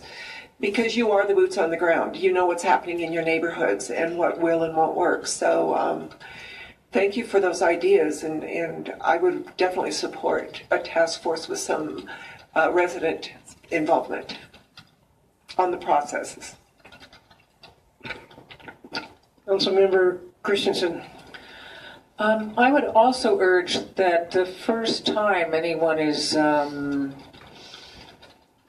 in staying over 48 hours, that the code enforcement or whoever we decide is going to take care of this, which is probably code enforcement, give them a list of RV places where they can stay. They can stay at any state park for up to 14 days. They can stay for a modest amount. They can stay down at our stadium for up to 2 weeks. That's $15 a night if you don't have any hookups. Give people a choice of, an alternate to living on the streets, because our streets and our neighborhoods are not designed to have people just kind of hanging around. And we want to be welcoming, but there's a limit to how welcome. Just like as Ben Franklin said, guests and fish begin to smell after 3 days. You want to be nice and let people hang around, but not that long. Okay, is there anybody else who'd like to speak? Councilmember Bagley? Thank you, Mayor Coombs. And I guess even though I stated the concerns, we got to start somewhere, I think. Yeah. And so, the other thing is that in a past life, when I used to do business research, Sam Walton hated that he could, a rich guy, he could not figure out a place to park his RV in town. So when he made Walmart, he said, everyone's free to park their RV in the Walmart parking lot. I still don't know if that's their policy, but that was it at one point. So the homeless are not alone in this struggle. Apparently, we have to start somewhere, and we just have to start somewhere. And I think that we just instead of a task force for this, I think we should just go ahead and do it, and then just revisit it if it's not working, and then have a task force if you want to do the permitting process, solicit citizen involvement, but let's just see how it goes. This is better, I think, than what we have, and so I guess I would move. Ordinance 2017-48. Was it 48? Yep. So moved. All right, it's been moved and seconded by Councilmember Finley. Councilmember Santos. Councilmember Peck. Second. Okay, excuse me. Peck. Just sorry. Working our way down the line here. I don't think that, I'm not going to vote for this ordinance. I don't see the need. It's like a small issue in one part of the city. I haven't heard a great outcry. I've heard more outcry about, well, I can't park my RV in front of my house for several days now than I heard about this. And some of the suggestions about the task force or keeping track of people's, I'm hearing a lot of constitutional problems. And even with this ordinance, I see a lot of constitutional problems. I can't vote for this. Councilmember Finley. Thank you, Mayor Coombs. I have had a lot of people complain to me about this in my ward, and I think we've got to start somewhere. It is a real problem for folks, and I think over 200 people or 200 vehicles that we've heard, too many. That's too many, and we need to have something to address it. So I'll be voting for this ordinance. Okay, we've got a motion. It's been seconded. Let's vote.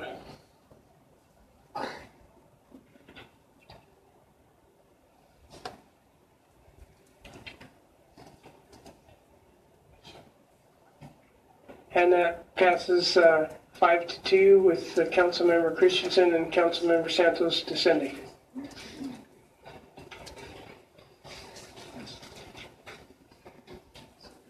Mayor Coombs, ready to start the items that were removed from consent agenda? Why don't we take a 10-minute break because we've been going kind of nonstop since 6 o'clock today.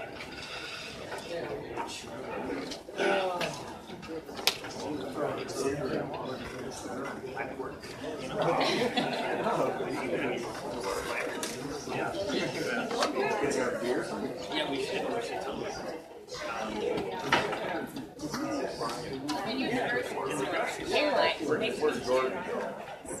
He's probably in the library.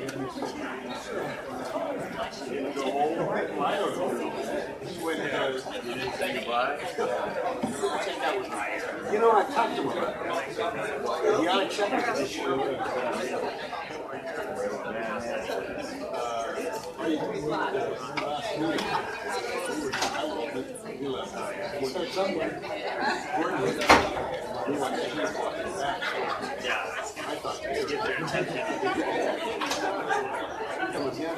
Doesn't subscribe to the He does. So he comes right down, he comes in the library and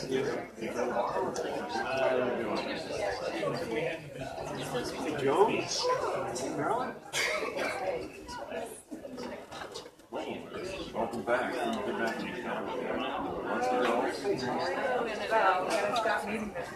I have a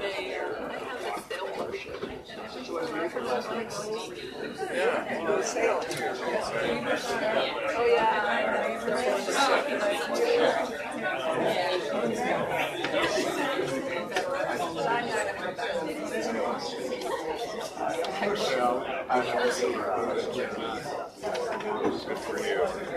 Well, you know, it's just like you went back. Sprint, you know, everybody's going to. Oh, and he's trying to build their credits. So, right, that's right.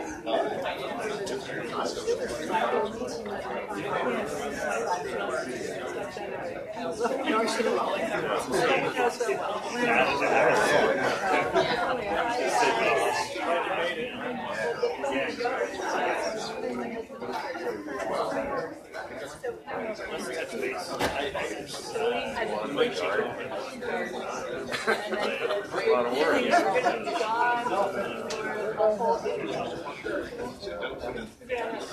Yeah, it doesn't matter if you get more study to try. More signal, less. Signal to noise ratio. How is the guard?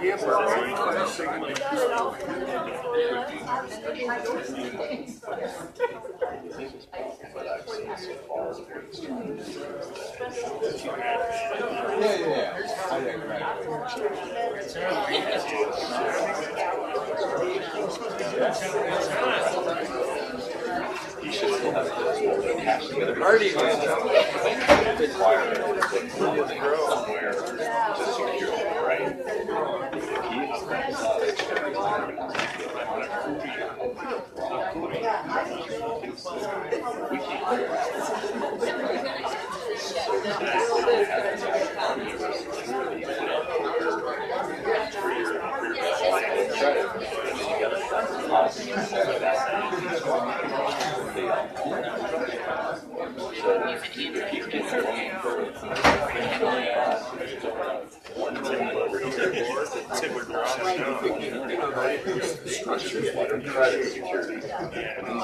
Basically, host like the water tower. Yeah, let's catch up. You know, Sounds good. Just a little surprise.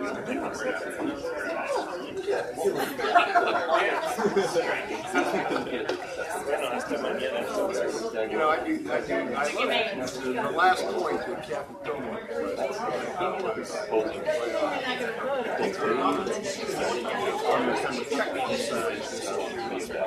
the silo is not being used, therefore it has preservation. So it's just something different now that it could be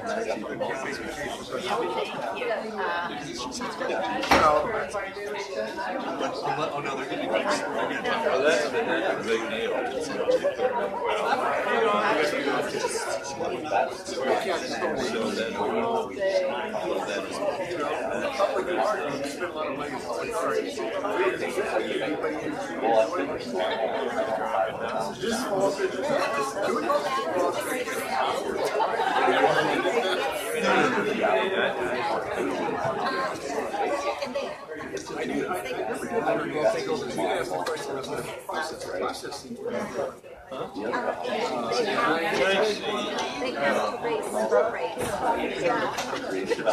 Tap out.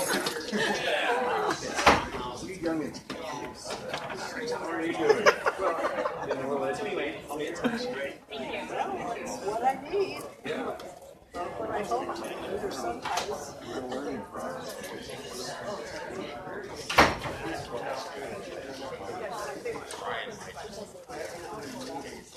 Request card? I don't understand operating an RV thing, which is that you can't take people out of town or stuff that used to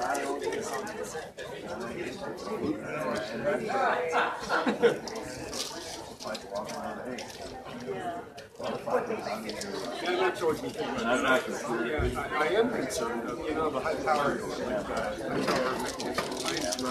runs across the golf course, and you can feel the hair on your neck.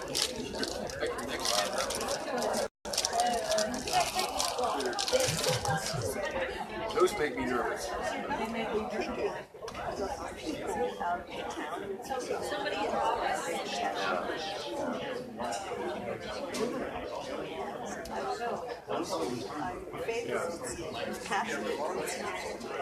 Well, and most of the time that works.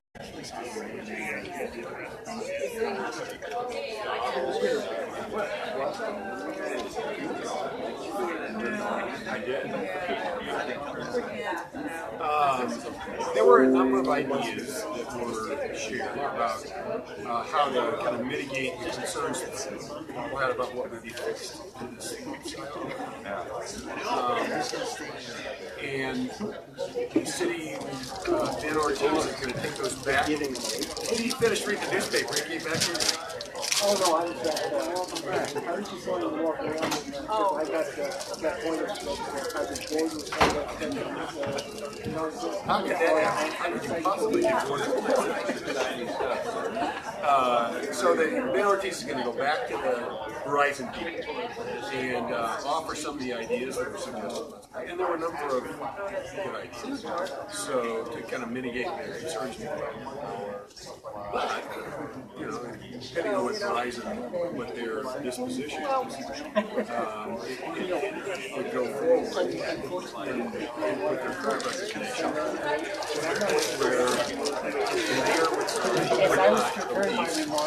there were several council members there last night up for election. They all made the point that they would weigh in before they would stand back and make assignments and the concerns raised. Just like the journalists to go in. No, journalists. Okay, they have to go in. We're just volunteers. Oh, okay. We play journalists. One of you was telling me about Smallers. Verizon, you could order one of those trees, they ship those power. Get them. Well, that's one of the things that I'm suggesting. And there are several ways to do that that would fit in with the environment, or at least less. They do that in Norwegian. We have something called left side. Yes. So we do that. Have it shipped from Minnesota every fresh shipping tomorrow, are you? I used to work at U.S. West. One of the cities, regions, Minneapolis, and we had all kinds of and I got tricked into going into Minneapolis. Minneapolis is not the same state. 30 degrees out here. No problem. Finding money in Minnesota. Their winters are In the summer, they had helicopters. They call them mosquitoes. It's very, very humid there. Yes, yes. So I always told Diane that we'd never live any place where there are critters. So the south and the northeast. Convince them? You're right. This is a high plains desert. Here, Santa Fe, Tucson's a little warmer. Well, yeah, the whole thing.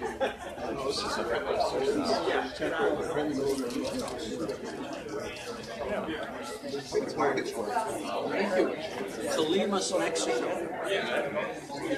Heat temperature is 72 degrees. Have no heating, they have no air conditioning. Southwest of Mexico. Okay, can everybody take their seats and we'll begin our council meeting again?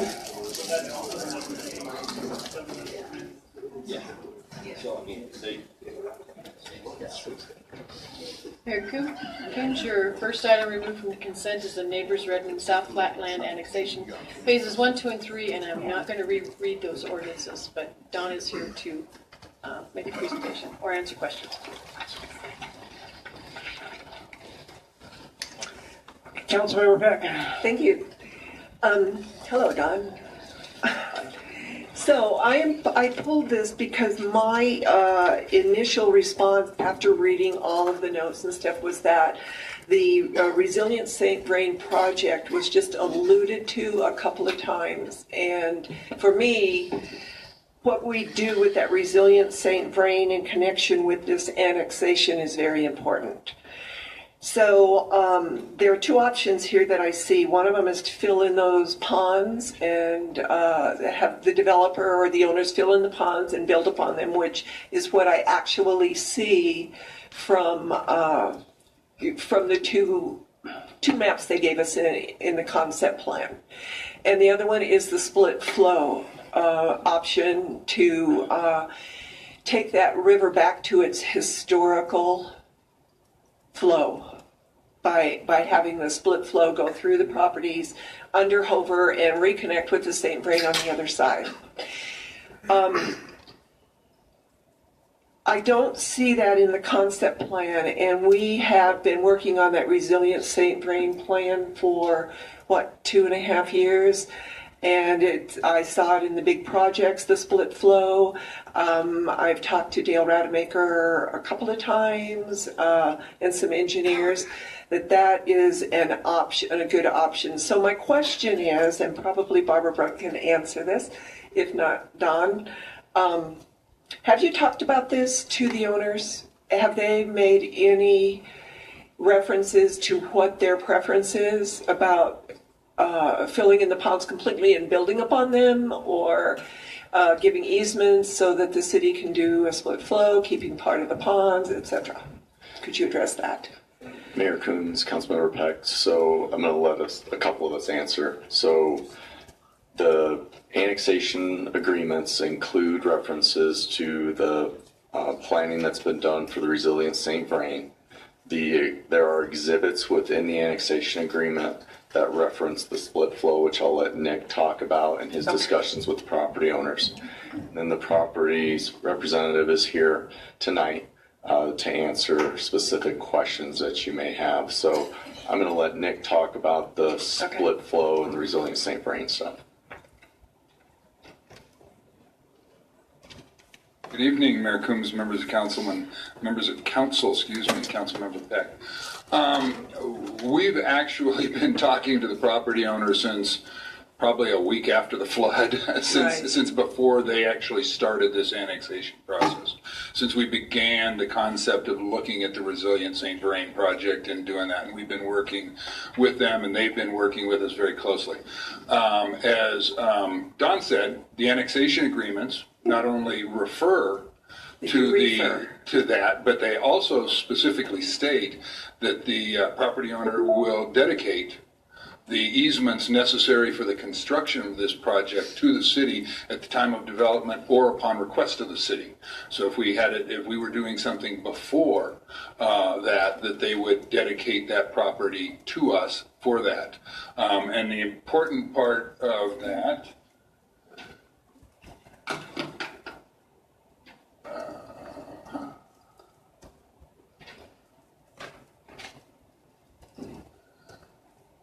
we were here a couple of weeks ago and showed you this graphic which shows the floodplain, and the property we're talking about is out in this general area here. But the two things that are critical here are this is and what this graphic shows, if you recall, is the pinkish color is the existing regulatory floodplain. The blue, and it overlaps a lot, is the existing conditions. That is what the floodplain actually is based on the new hydrology. And this light blue or turquoise is what we're trying to make it. And what you're seeing here is actually what that split flow condition looks like, where we have a certain amount of flow that continues on downstream underneath the existing Hover Road, and then we would actually have a secondary channel that would come around here for the flood flows, and then a separate structure under here to do that. And what this improvements upstream here does is that's what resolves in taking all of that property out of the floodplain once we get these things done. It really does more to resolve downstream property than it does their property. Correct. Has a better benefit there. So the annexation agreement states that they will work with us, property owners will work with us on it. We've done conceptual level, but we're working up that way. We don't have final design done. As we have looked at this, we have looked at these two different options, which I think you've seen before, and this is a version of that split flow where the major flows come through here. And you talked about, and I want to come back to the fact that we've done conceptual level design on this level of the work. We're not down to any sort of close to any final design because we're working downstream on those others. But this is that. And at one point in time, some of the discussion was, because of the fact that we would be having excess material, how do you dispose of that excess material? And one of the thoughts was that you might fill in some of these pond areas. I think the property owner, and they could speak to it, want to keep some of those ponds there for their property, but that's something we've discussed with them. It's an option. It wouldn't be finalized until we get to the final design phase of the project. The single thread option, as you talk about, has to widen this channel out and do so much work in here, and then to replace the Hover Road Bridge, that's the one that we've kind of steered away from and leaned towards the split flow option because of the huge impacts that has on Rogers Grove and on this channel. And so we feel that the split flow option is the preferred option from a sustainability, resiliency, and the environmental impacts option. And I guess my question is, has the Golden Foundation as well as the Nelson family agreed to that, or is it just something they're considering? It's in the annexation agreement. Okay. Where are you? But it wasn't in the other part. In each one of these annexation agreements, in paragraph 4.23a, and I'm not sure what pages you have, but it's on I'm looking at page 5 of the Phase 1 annexation agreement. The owner agrees to dedicate easements at the time of platting or upon request of the city as determined by the city to be necessary for the construction of RSV resilient St. Vrain improvements associated with an airport road, and that relates specifically to this one. The other one talks about a Hover Road crossing and channel improvements that will pass St. Vrain split flows through the property, or any other St. Vrain creek improvements to carry 100-year flood flows. And that wording is in each one of the phases, or something very similar to it, to address that as something that's been in there. And I will say, like I said, we've been working with this property owner, with these two property owners on this issue since almost immediately after the flood. We worked with them as we were trying to clean out the channels up there and get things flowing again post-flood. So they've been very closely working with us. Okay.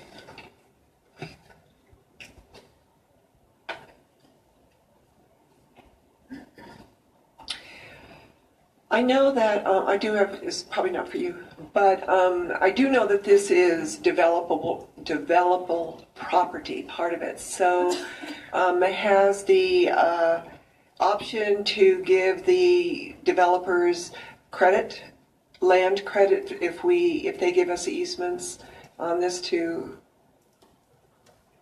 build out the. Does that make sense?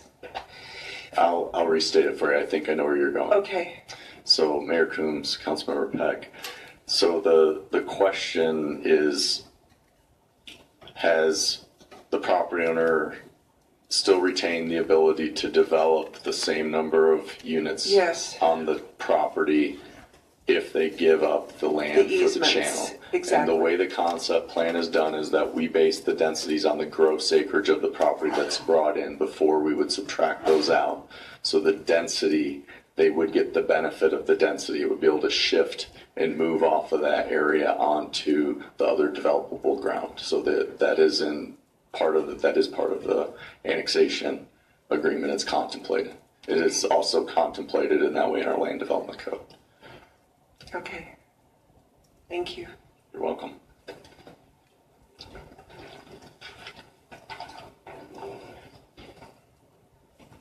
Councilmember Santos. Thank you, Mayor Coombs. I move 8B. All right, it's been moved and seconded. Let's vote.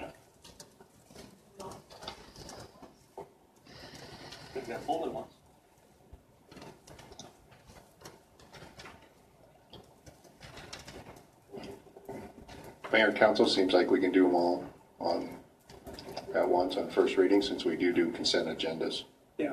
en masse.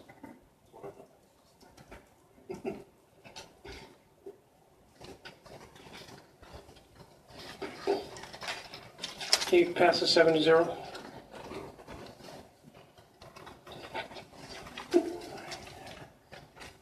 Mayor Coombs, your next item is Resolution 2017-78.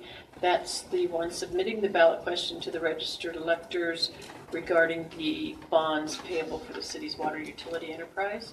Dale Rademacher is here to address questions. And Councilmember Bagley, you were the one that pulled this one. I'm sorry, B? D. D? D. Yes. And that relates to, however, Resolution relating to the Windy Gap.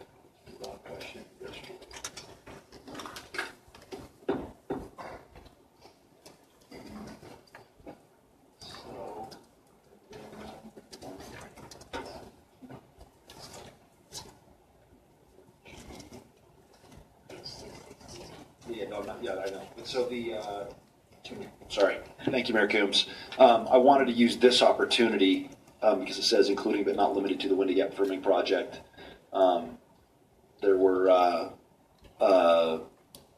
We were challenged by many people tonight about, well, defend your stance. What you going to do with the water? So first of all, I would like to read a Facebook post that I posted that sums it up. I've been on the Windy Gap committee and attend 90% of them with Kent Hewson. And I took a picture.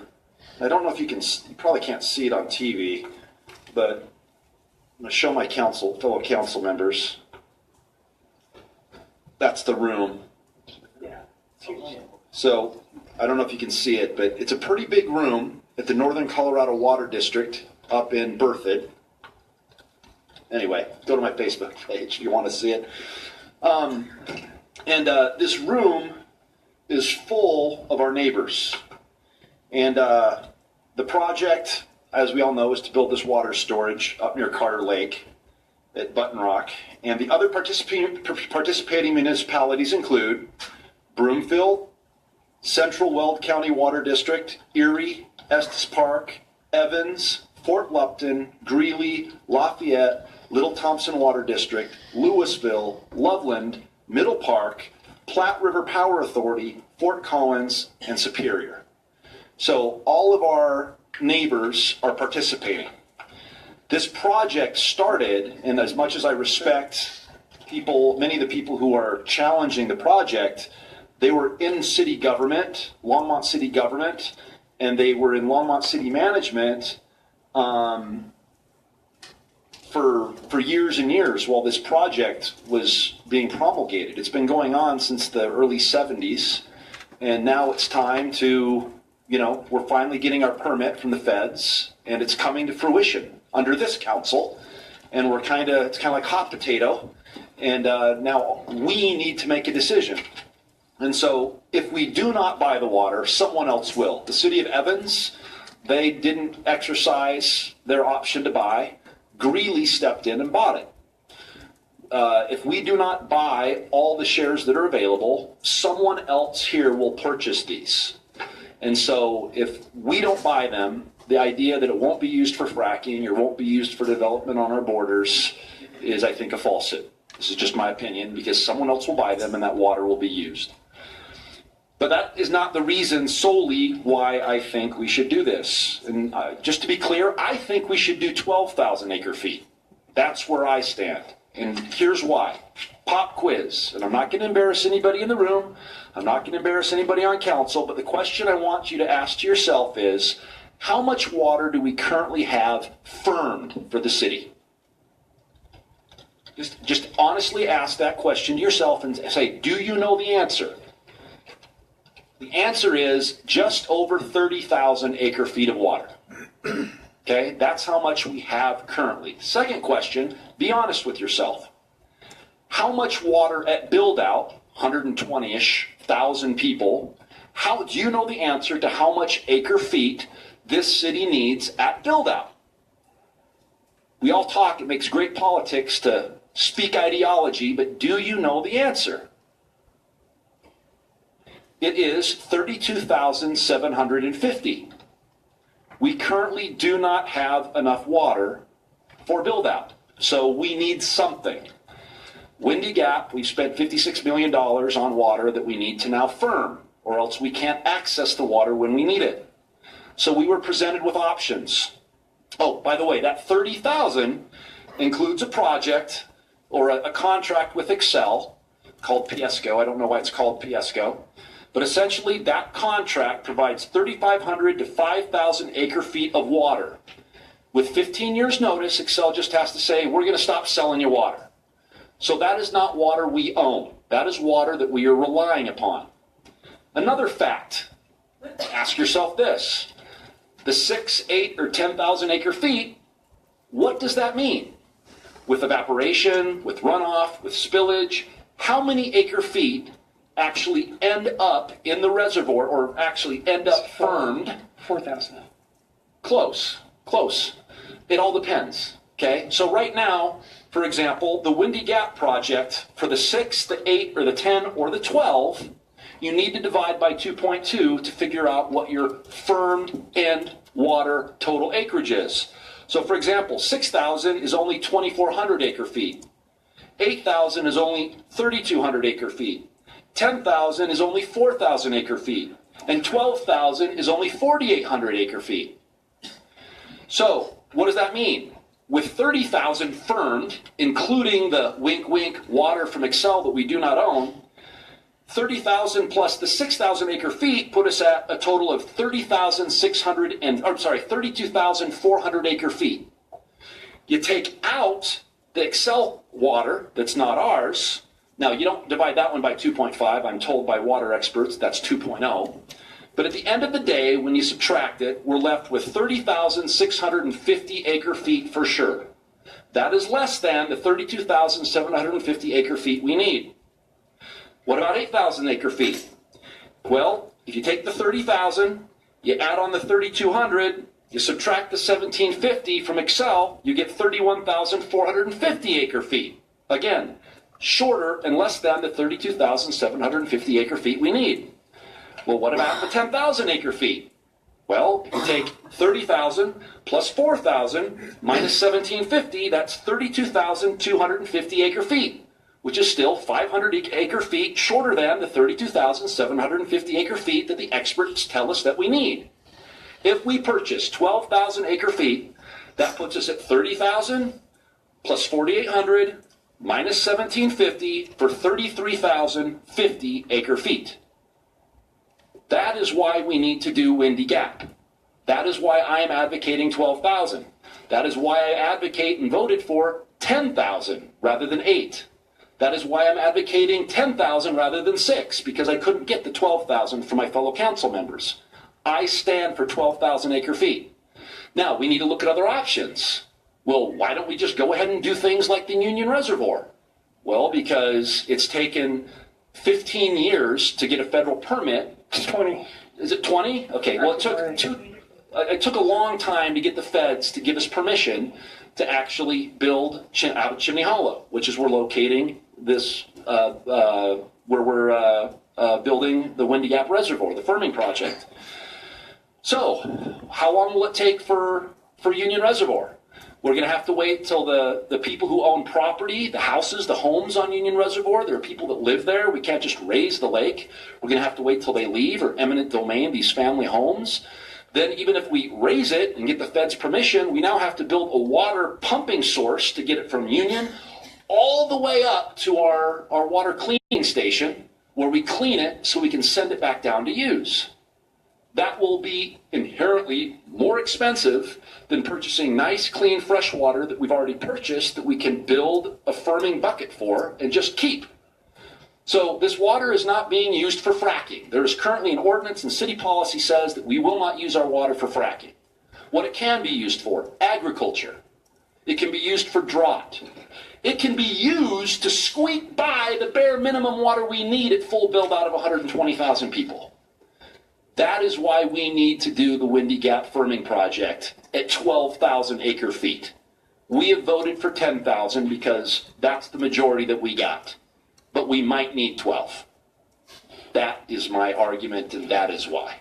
And if anybody, and in the future, if anybody wants to try to sell this water for fracking, or if anybody comes forward to change the ordinance, I will be the first person, alongside Gordon Pedro and others, to shame, yell, and scream to make sure that our water is not used in that way.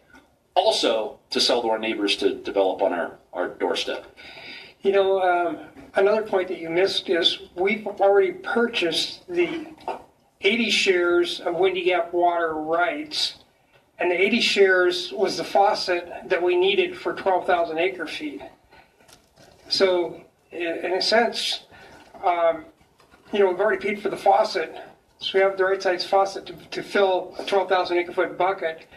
But now we only have a 10,000 acre foot bucket. So, you know, one of the questions that came up, perhaps, that, you know, let's say the voters don't vote for this bond. You know, one small option we might have going forward is we could go to the voters and say, you know, perhaps you might want to sell our 9 units of Windy Gap water shares because we really only need 71 units or 72 units to fill our bucket. I mean, so, you know, it's not a good thing to have a mismatch between the bucket size and your faucet size. And, you know, at Platte River Power, you know, they had 160 shares and they've got 16,000, and they determined they only really needed 100,000. You know, each city's got different strategies and whatnot. But, you know, I guess I tend to back Brian Bagley. You know, if we do have other options in the future to expand water, they're going to be a lot more expensive. This is going to be the cheapest water we'll ever get, you know, in the next 20 years. And, you know, it's tough to make the hard decisions and make decisions that basically nobody will know if this is a great decision or a bad decision until 10 years from now. But that's why they pay us the big bucks, I guess. Councilmember Peck. Thank you, Mayor Coombs. There's a couple things that I would like to actually dispute. First of all, the room that Brian Bagley showed where everybody meets, we don't know if the people in the other jurisdictions, if they're going to their residents and saying, we know we agreed on this in this big room years ago, but now we want more. And going to their residents and telling them that the original reason that they met in this big room has changed, and they are going back to their residents and saying, so we don't know what the other municipalities are doing. And the other thing is, if we don't do the 10,000 acre feet, that those shares will be sold to someone else is a misnomer. We already own the shares. There's no shares to be purchased here. We're not purchasing shares of water. We own them. What we're doing is firming up the shares that we have. And I will ask Dale Rademacher to confirm this or not. And the other thing that was said at the last council meeting was that there's no difference in the cost to the public of 8,000 acre feet or 10,000 acre feet, and that isn't true. There is a difference in the monthly cost of those different participation levels. So I just think we need to have those things clarified. So Dale, is it true or is it not true that we already own these shares, and if we don't do 10,000 acre feet, those shares will be sold to someone else? Am I misunderstanding that? Mayor Combs and Councilmember Peck, first thing I'll say is water is a very complicated thing. Yes, it is. And you're all saying things that are really close to exactly right. And so, well, thank you. Councilmember Peck. With response to your question on the 80 units of Windy Gap, yes, the city owns those 80 units. We just finished our last payment this year, and they can only be sold with a vote of the public. Right. So they're not in jeopardy of being sold. Okay. Is that the question? That did answer my question. The next one is there a difference in the monthly rate to our residents between 8,000 acre feet and 10,000 acre feet? So Mayor Combs and Councilmember Peck, yes, there was a difference on, I believe the last time we updated you on all the options between 6, 8, and 10, we showed that we could do either 6 or 8 without increasing the rates above what are already codified. In other words, the 9% for 18 and the 9% for 19. In order to go to 10,000 acre feet of storage, we had to increase to 10%, 13% in 18 and 10% in 19. Okay. And the other thing is, I do understand we cannot sell anything without a vote of the people, regardless of where it's to be sold. But it can be leased. Council can lease the water for up to 20 years. And council can do that without a vote of the people. And staff can lease the water for a year and a half or 1 year. Mayor Combs and Councilmember Peck, correct. The city council can enter into lease agreements for water for multiple years. You can lease up to 20 years. Staff can do annual leases of not greater than 1 year in length. Okay. Based on your passing an ordinance to allow us to do that. Otherwise, we can't do anything. Okay. Thank you. Councilmember Moore. Thank you, Mayor Coombs. So we're talking about 10,000 acre feet of storage in the Chimney Hollow reservoirs. That's correct? Yes. That doesn't equate to selling water, correct? If we were to say we only want 6,000 now, those 4,000 acre feet would more than likely go to another municipality. I think there's quite a few out there that don't have enough shares in Windy Gap to fill their commitment to the reservoir. And there's some that have just the opposite problems. They've got more shares and not a big enough bucket.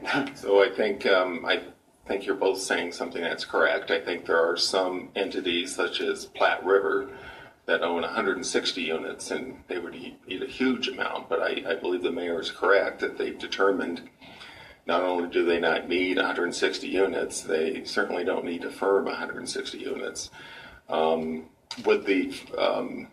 If Longmont were to not do the 10,000, I do believe the other participants in the project would likely try to acquire that, assuming they could come up with the funds to do it. But I do believe there's interest in the project with the other participants. So that would, so by holding on to the 10,000 acre feet of storage, Longmont can still control where that water gets used. Any water we remove from our bank account, so to speak. Correct. So by not firming the 10,000 acre feet, we're leaving 4,000 feet on the market that someone else could decide what to do with. I guess that's the point I'm making. And quite frankly, we need to keep control of that water. We need to make sure that we, as a city, are keeping a city council in place that will protect that water for future generations and not just sell it off. And that's one of the reasons in our city charter we have a provision that requires a vote of the people to sell shares of water. And at this stage, we could give up storage, but we aren't selling those shares.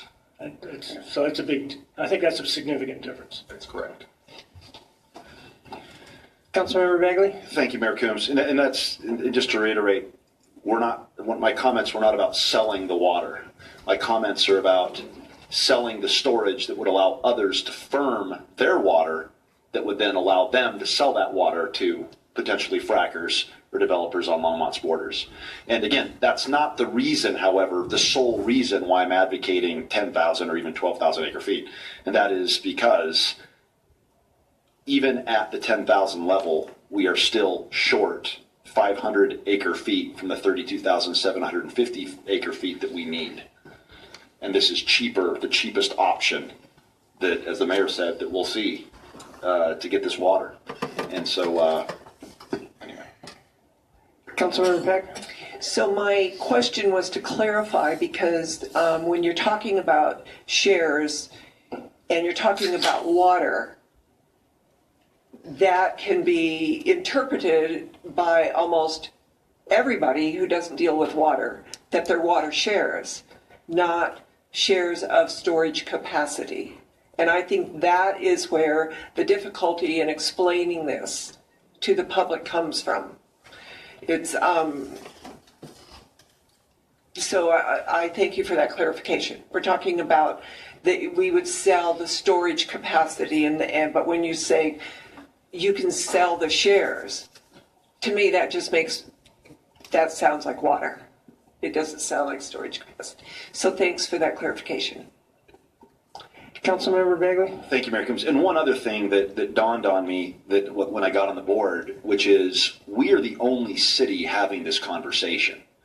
Everyone else is pooling together to finance the project. Longmont is on its own to finance its portion of the project. And so everybody else in that room, there's solidarity, and then there's Longmont. And so I don't know the details of their financing or their bonding, but that's why we're dealing with this. We're not permitted to participate, and this is our solution. Mayor Coons. Go ahead and explain that, Dale. Mayor Coons and Mayor Pro Tem Bagley. A couple of things on that. So if the bond issue passes, the city could choose to participate in the overall group funding, if you will. That would be our choice. The reason we're concerned about that would be that you have to pool with all the other participants, and the bond rating may or may not be as favorable as the city can get because of our very high rating. And so that's a reason to pause and to at least wonder whether you want to do that or not.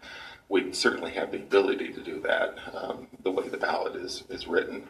And the other is that we, up until now, we were intending to come to the project with cash as opposed to debt financing. And so that's part of the reason Longmont's different.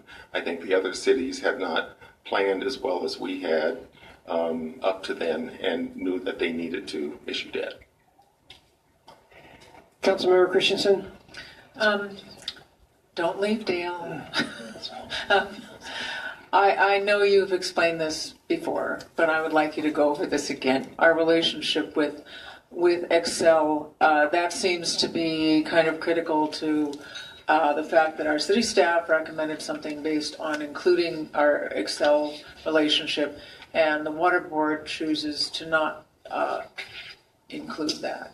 And that's a very big difference. And Sure.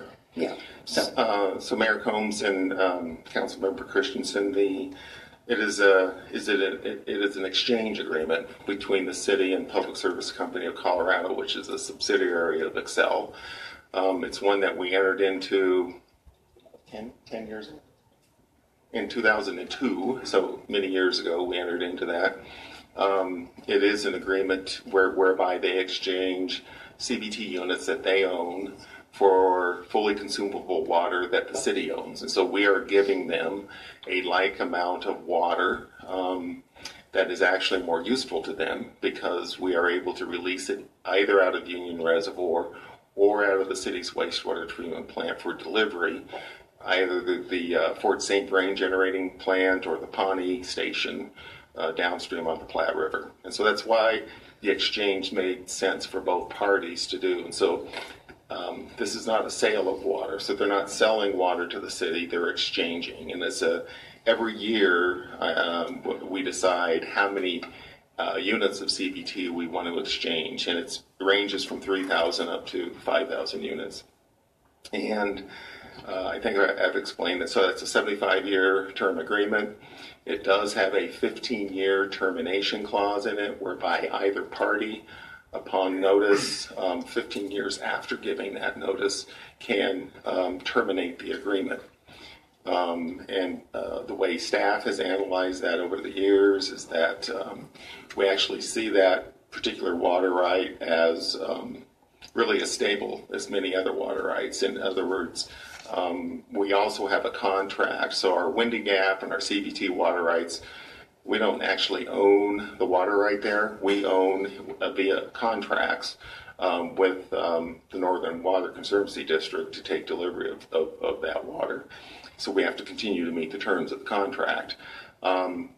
If, say, Excel, or I should say Public Service Company, decided to terminate the agreement today, we would have 15 years to make up that difference. I think we also have a first right of refusal to purchase, I think, up to 2,000 units.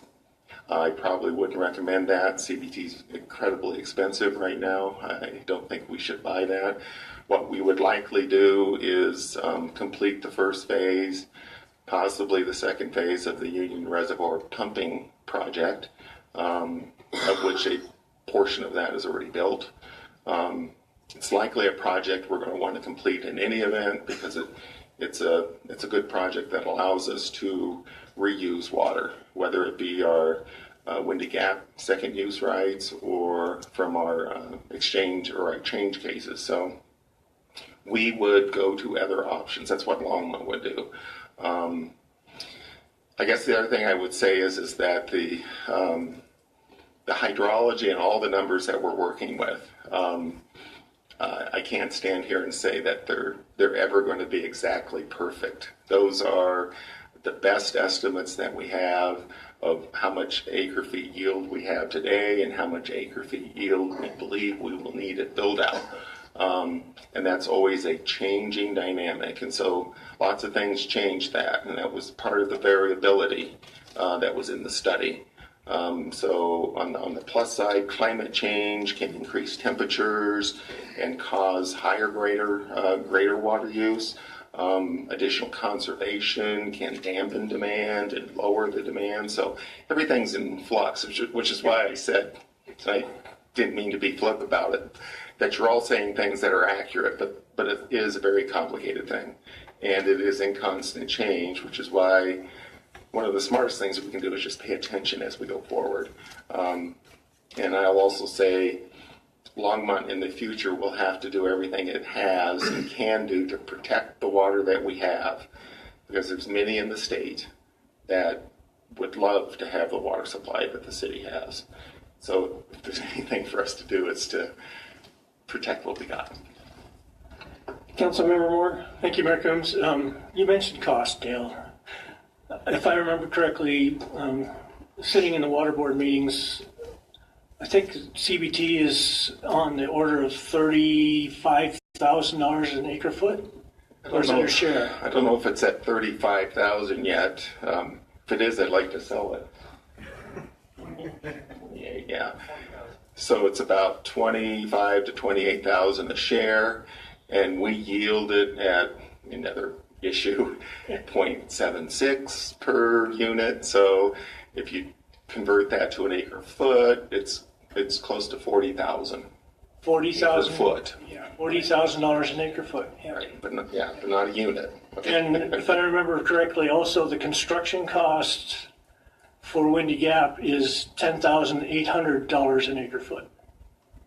Okay, so the construction cost for the Windy Gap firming project is estimated right now at about $4,700 per acre foot. 4,700 per acre foot. Well, so for 10,000, we need roughly 47 million. Deal.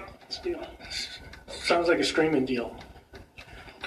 And that's the storage vessel. And I get that. We only yield 4,000 acre feet out of the 10. Yes.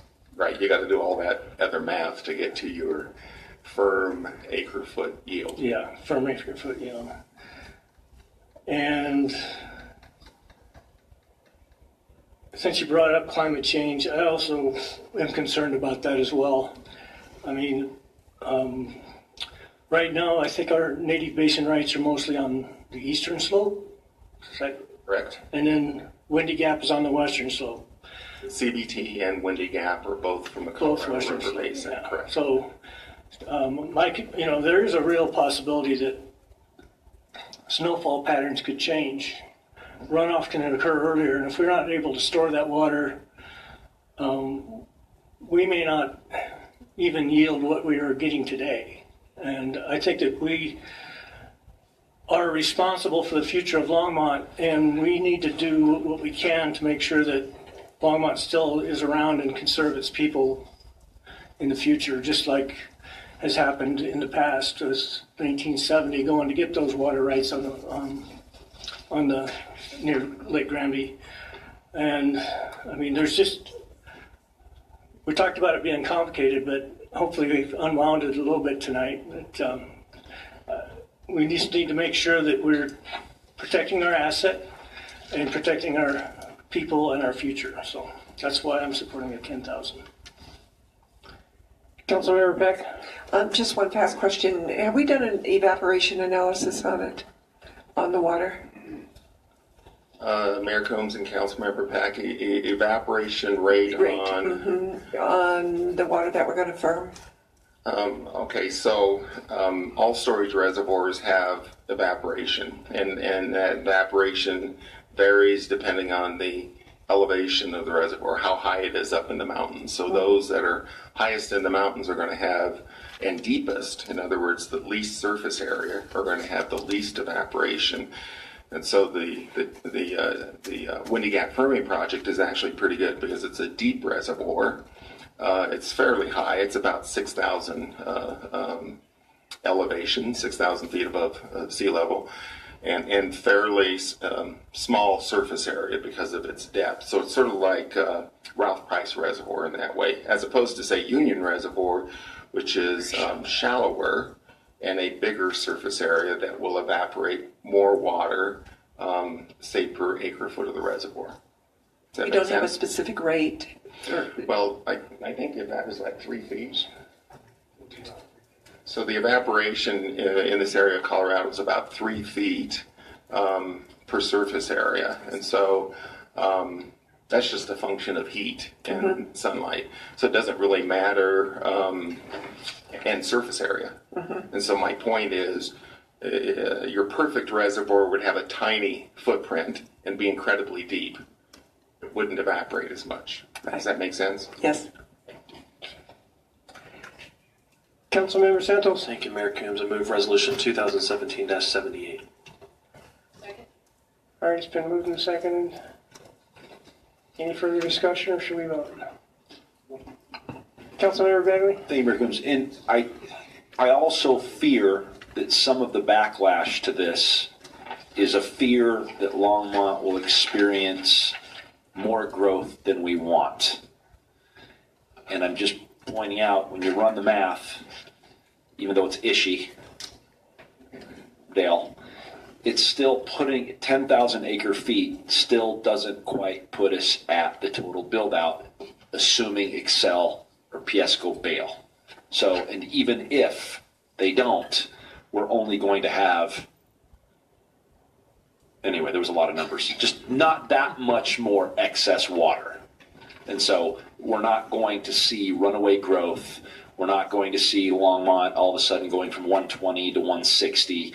It's the difference is negligible. It will not impact Longmont's growth. It's just taking care of what we have planned. And if I could, I would agree with that, Mayor Pro Tem Bagley. Really, your tools for growth are Envision Longmont, the comprehensive plan, and your zoning powers and everything else. It's really it should never be a water supply issue as a growth issue. Thank you. Okay. We've got a motion, it's been seconded. Let's vote.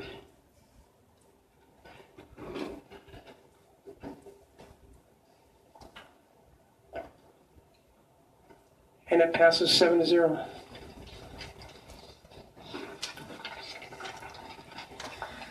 Mayor Coombs, let me see what your next item is. Hang on a second. Your next item is Resolution 2017-80, and this is a resolution urging Longmont citizens to vote yes on ballot issue 2I, which is the marijuana products tax.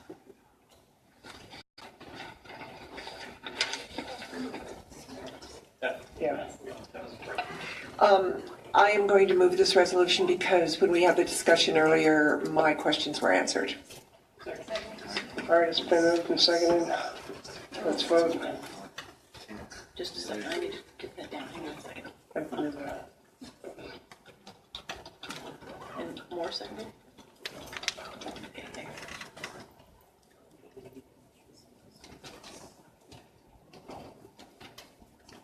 And that passes 7-0.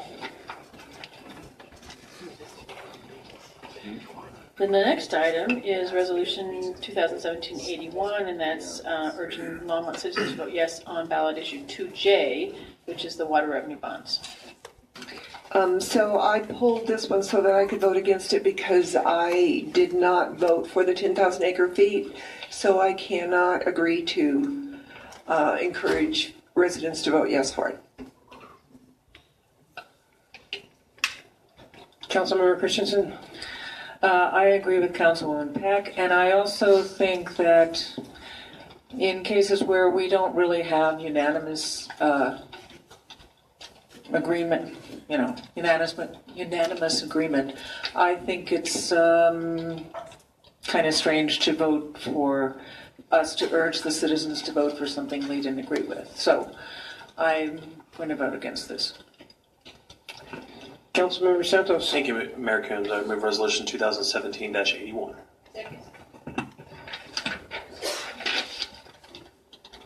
Okay, got a motion, resolution 2017. It's been moved by Councilmember Santos and seconded by Councilmember Finley. Let's vote. And that passes 5-2 with Councilmembers Christensen and Councilmembers Peck dissenting.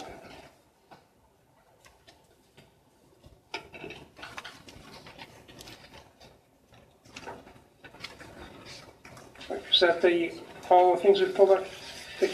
That was the last thing pulled up, yes. Okay, so now we're on to the general business. And first item is an LGID resolution, so we'll need to recess before we read the resolution.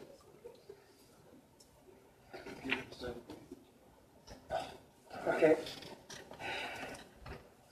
Okay, I guess we need to recess to Councilmember Santos. I'm getting there, Mayor. You know, you guys are gonna have to learn to do this.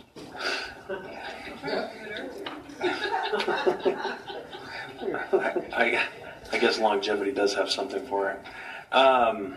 Mayor Coombs, I move that we recess as the Longmont City Council and convene as the Board of Directors of the Longmont General Improvement District Number 1. All right, so you got a motion, it's been seconded by Councilmember Christensen, and let's vote.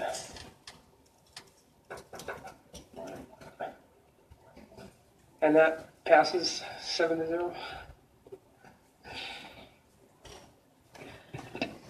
First item, or the only item on LGID agenda, is Resolution LGID 2017-02, a resolution of the Board of Directors of Longmont General Improvement District Number 1, enacting a supplemental budget and making an additional appropriation for the expenses and liabilities of the district for the fiscal year beginning January 1st, 2017. We don't have a staff presentation on this, but Jim Golden is here to answer questions. Does anybody have any questions for Mr. Golden? Okay, then I move that we, Councilmember Finley? I would like to move Resolution LGID 2017-02. Second. All right, that's been moved and seconded. Let's vote.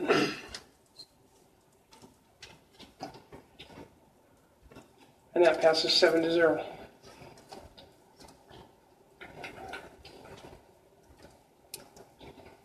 Now we need to adjourn. Councilmember Santos. Thank you, Mayor Coombs. I'll just keep it going. This will be one of my last ones. Have you ever not done it? Yeah, a couple times. So some other member, somebody else did one a while back. I think last year. Last year. You guys are gonna have to learn. I move that we adjourn as the Board of Directors of the Longmont General Improvement District Number 1 and convene as the Board of Commissioners for the Longmont Urban Renewal Authority. Okay, let's vote.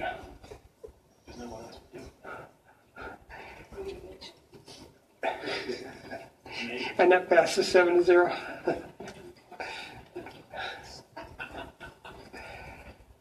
Okay. Then your item is Resolution LURA 2017-01. It's a resolution of the Board of Commissioners of the Longmont Urban Renewal Authority enacting a supplemental budget and making an additional appropriation for the expenses and liabilities of the authority for the fiscal year beginning January 1st, 2017. And again, no staff presentation, but Jim is here to answer questions. Okay, any questions for staff? Councilmember Santos? Yeah, where's David Starnes? I don't have a question. Anybody else have a question? No. I saw David this morning at the Advanced Longmont meeting. So, Chair Coombs, I move our LURA 2017-01. Okay, that's been moved by Board Commissioner Santos and seconded by Commissioner Finley. Let's vote.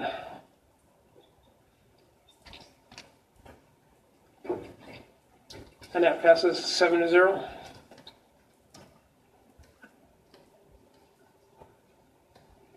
So now we're on to the, now we need to adjourn. Councilmember Finley. Thank you, Mayor Coombs. I move we adjourn as the LURA board and convene as the city council. Okay, so moved and seconded. I don't understand. What are you trying to do? Let's vote. We can talk for 25 more minutes. And that passes 7-0. Okay, now we're down to item C, the city ballot issue communication plan. Holly Melanie is here to introduce this. Thank you. Good evening, Mayor Coombs and council members. I am Holly Milne, the Public Works and Natural Resources Communications Coordinator, and I'm here to go over the communication plan staff has developed for the upcoming election. You all should have copies as well. So as you confirmed this evening, the city will place 3 issues on the November 7th ballot in addition to the retention of Judge Frick. Our key goal in communications will be to provide factual information to promote awareness among voters prior to the election. As you can see on the plan, this will be a citywide effort with a variety of staff involved. To engage the public, we will use a number of communication tools, including our website, social media, email newsletters, video, print articles, community presentations upon request, educational display boards at city facilities, and a direct mail piece to all Longmont households. The mailer is our biggest tool and will provide information on all 3 issues as well as pro-con statements for each. Information will be provided in both English and Spanish as possible, and in cases where it's not, we will give instructions on how folks can request Spanish. We are involving the city attorney's office in development and review of all of these tools to ensure that we are following fair campaign practices. This plan and approach is consistent with what we've done in previous elections. So I'm going to hand it over to Assistant City Manager Sandy Cedar to talk about the budget for the communications as well as your role as City Council. Thank you, Holly. Mayor Coombs, members of council, Sandy Cedar, Assistant City Manager. As Holly already outlined, we have a communications plan that has all sorts of different ways to reach voters that are customary to the city of Longmont. The 3 support resolutions that you passed today will also appear in their entirety exactly as written in the City Line newsletter, which is going to go out in October, and we will be discussing with Mayor Coombs what his final column will look like for that City Line. As far as the role of the city council, well, let me get to the budget piece. So we will be spending approximately $15,000 to be able to do mostly the mailings. Postage is not cheap, and so we'll be doing 1 mailing that really highlights all 3 of the ballot issues, and the postage is the big dollar amount for that. The $15,000, however, is an estimate because we haven't gone and gotten anything other than just estimates from folks until you actually passed all the information tonight. That money will be spent out of 3 different areas. Will be spent out of the water fund from some savings from water fund projects. Same thing with the public safety fund, and also the city manager's office on behalf of the marijuana issue. That's where the money will come from. That's what we'll be using it for. And we're hoping to really educate residents on what this looks like for them moving forward. The role of the City Council will be outlined more specifically to you tomorrow by your City Attorney, City Attorney May, who will be sending information about what's the right role of the City Council when it comes to elections. As you may already know, city staff is prohibited from advocating for or against any city ballot issues as of right now. So that's exactly what we'll be doing, is just making sure that there's information and pro-con statements, and that's exactly what we'll be doing during any presentations that are requested. City council members, however, can advocate for whatever you'd like to advocate for. And so you can speak for yourself, and also with the 3 support resolutions out there, you can speak on behalf of the city. So as I said, Eugene will be sending more information about that tomorrow, now that you actually have some ballot issues that will be heading out for the November 7th election. Holly and I are here to answer any questions that you have about the communications plan, but we wanted you to know what it looks like before you see it start to roll. Councilmember Santos. Thank you, Mayor Coombs. Sandy, one more time. Sir. Just in case. The official policy of the cities are to vote yes on all the ballot measures, which apparently I voted for the marijuana one. Didn't mean to. Anyway.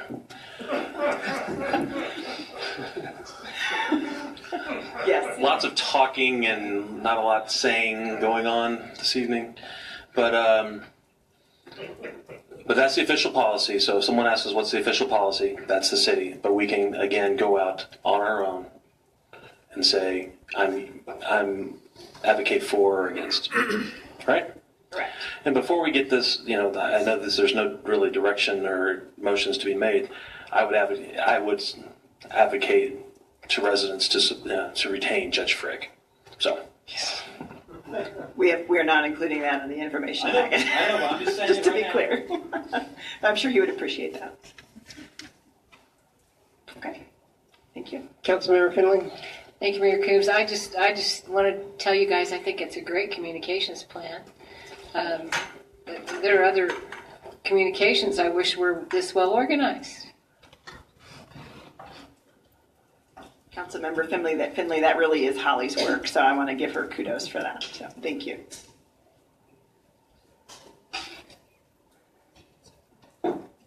Okay, now we're down to the last item.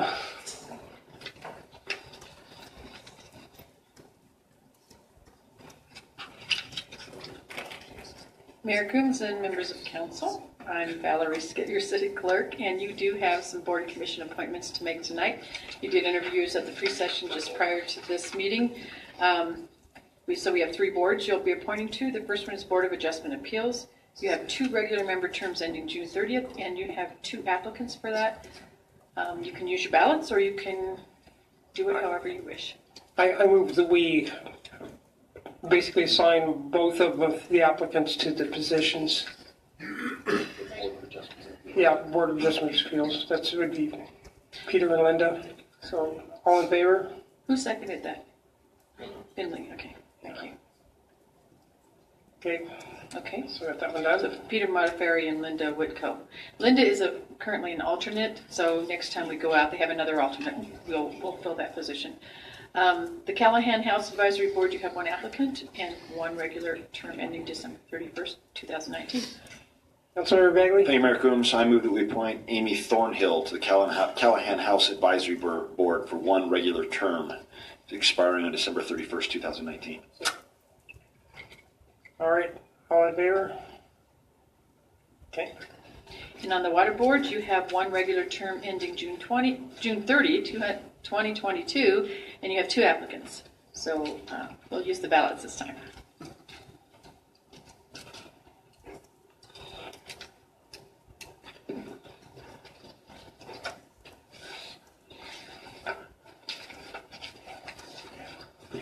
Okay. Councilmember Christensen voted for Todd Williams. Councilmember Peck voted for Todd Williams. Somebody's name was cut off, so I don't know who it is. We'll wait until last. Santos voted for Todd Williams. Coombs voted for Todd Williams. Bagley voted for Todd Williams. Moore voted for Todd Williams. So it must have been, who did I read? It's been Finley. Councilman Finley voted for Todd Williams, so it was unanimous. Your name was cut up. I'm sorry. Thank you.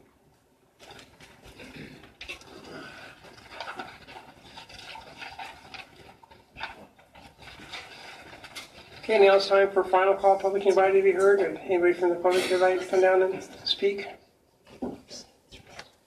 Okay, I'll close final call, public invited to be heard. So now it's time for mayor and council comments.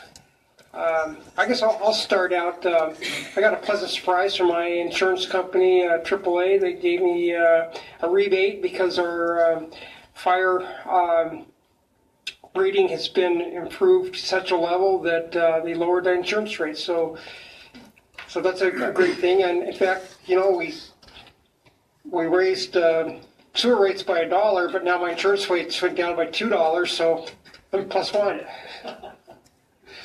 I did have a nice trip to Riverton, Wyoming, and every time I go out of this community and I see, other cities, it's a beautiful city, but when I look at our infrastructure, I've never seen an out of order sign on a fire hydrant before, and I've never seen so many crumbling curbs and, infrastructure. Longmont is a great city when you go visit other cities as far as how we maintain our infrastructure and our streets. And So I'm just really proud of the great job that our city staff does maintaining the infrastructure. Is there anybody else that'd like to? Councilmember Christensen.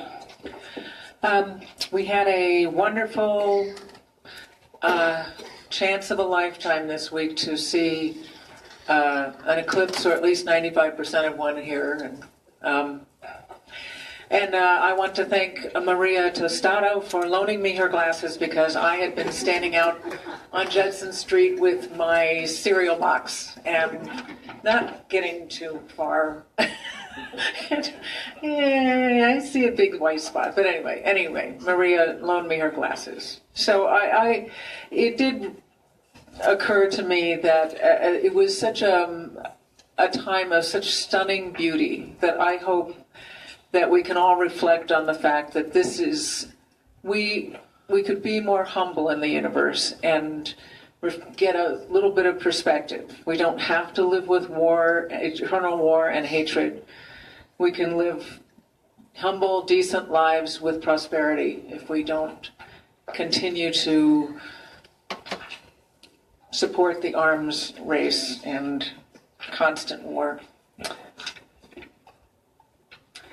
Okay, city manager, any comments?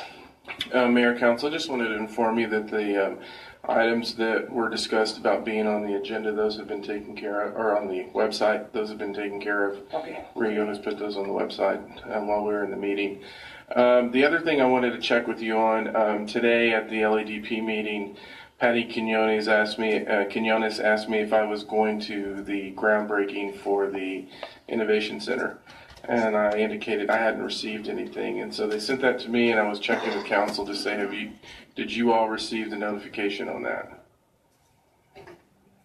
Okay, so if you didn't, I will send the email they sent me to all of the council, but it's Thursday at 5 o'clock, and it's diagonal from the Recreation Center, Unquell. Thank you. City Attorney, any remarks? No comments, Mayor. Okay, this meeting is adjourned.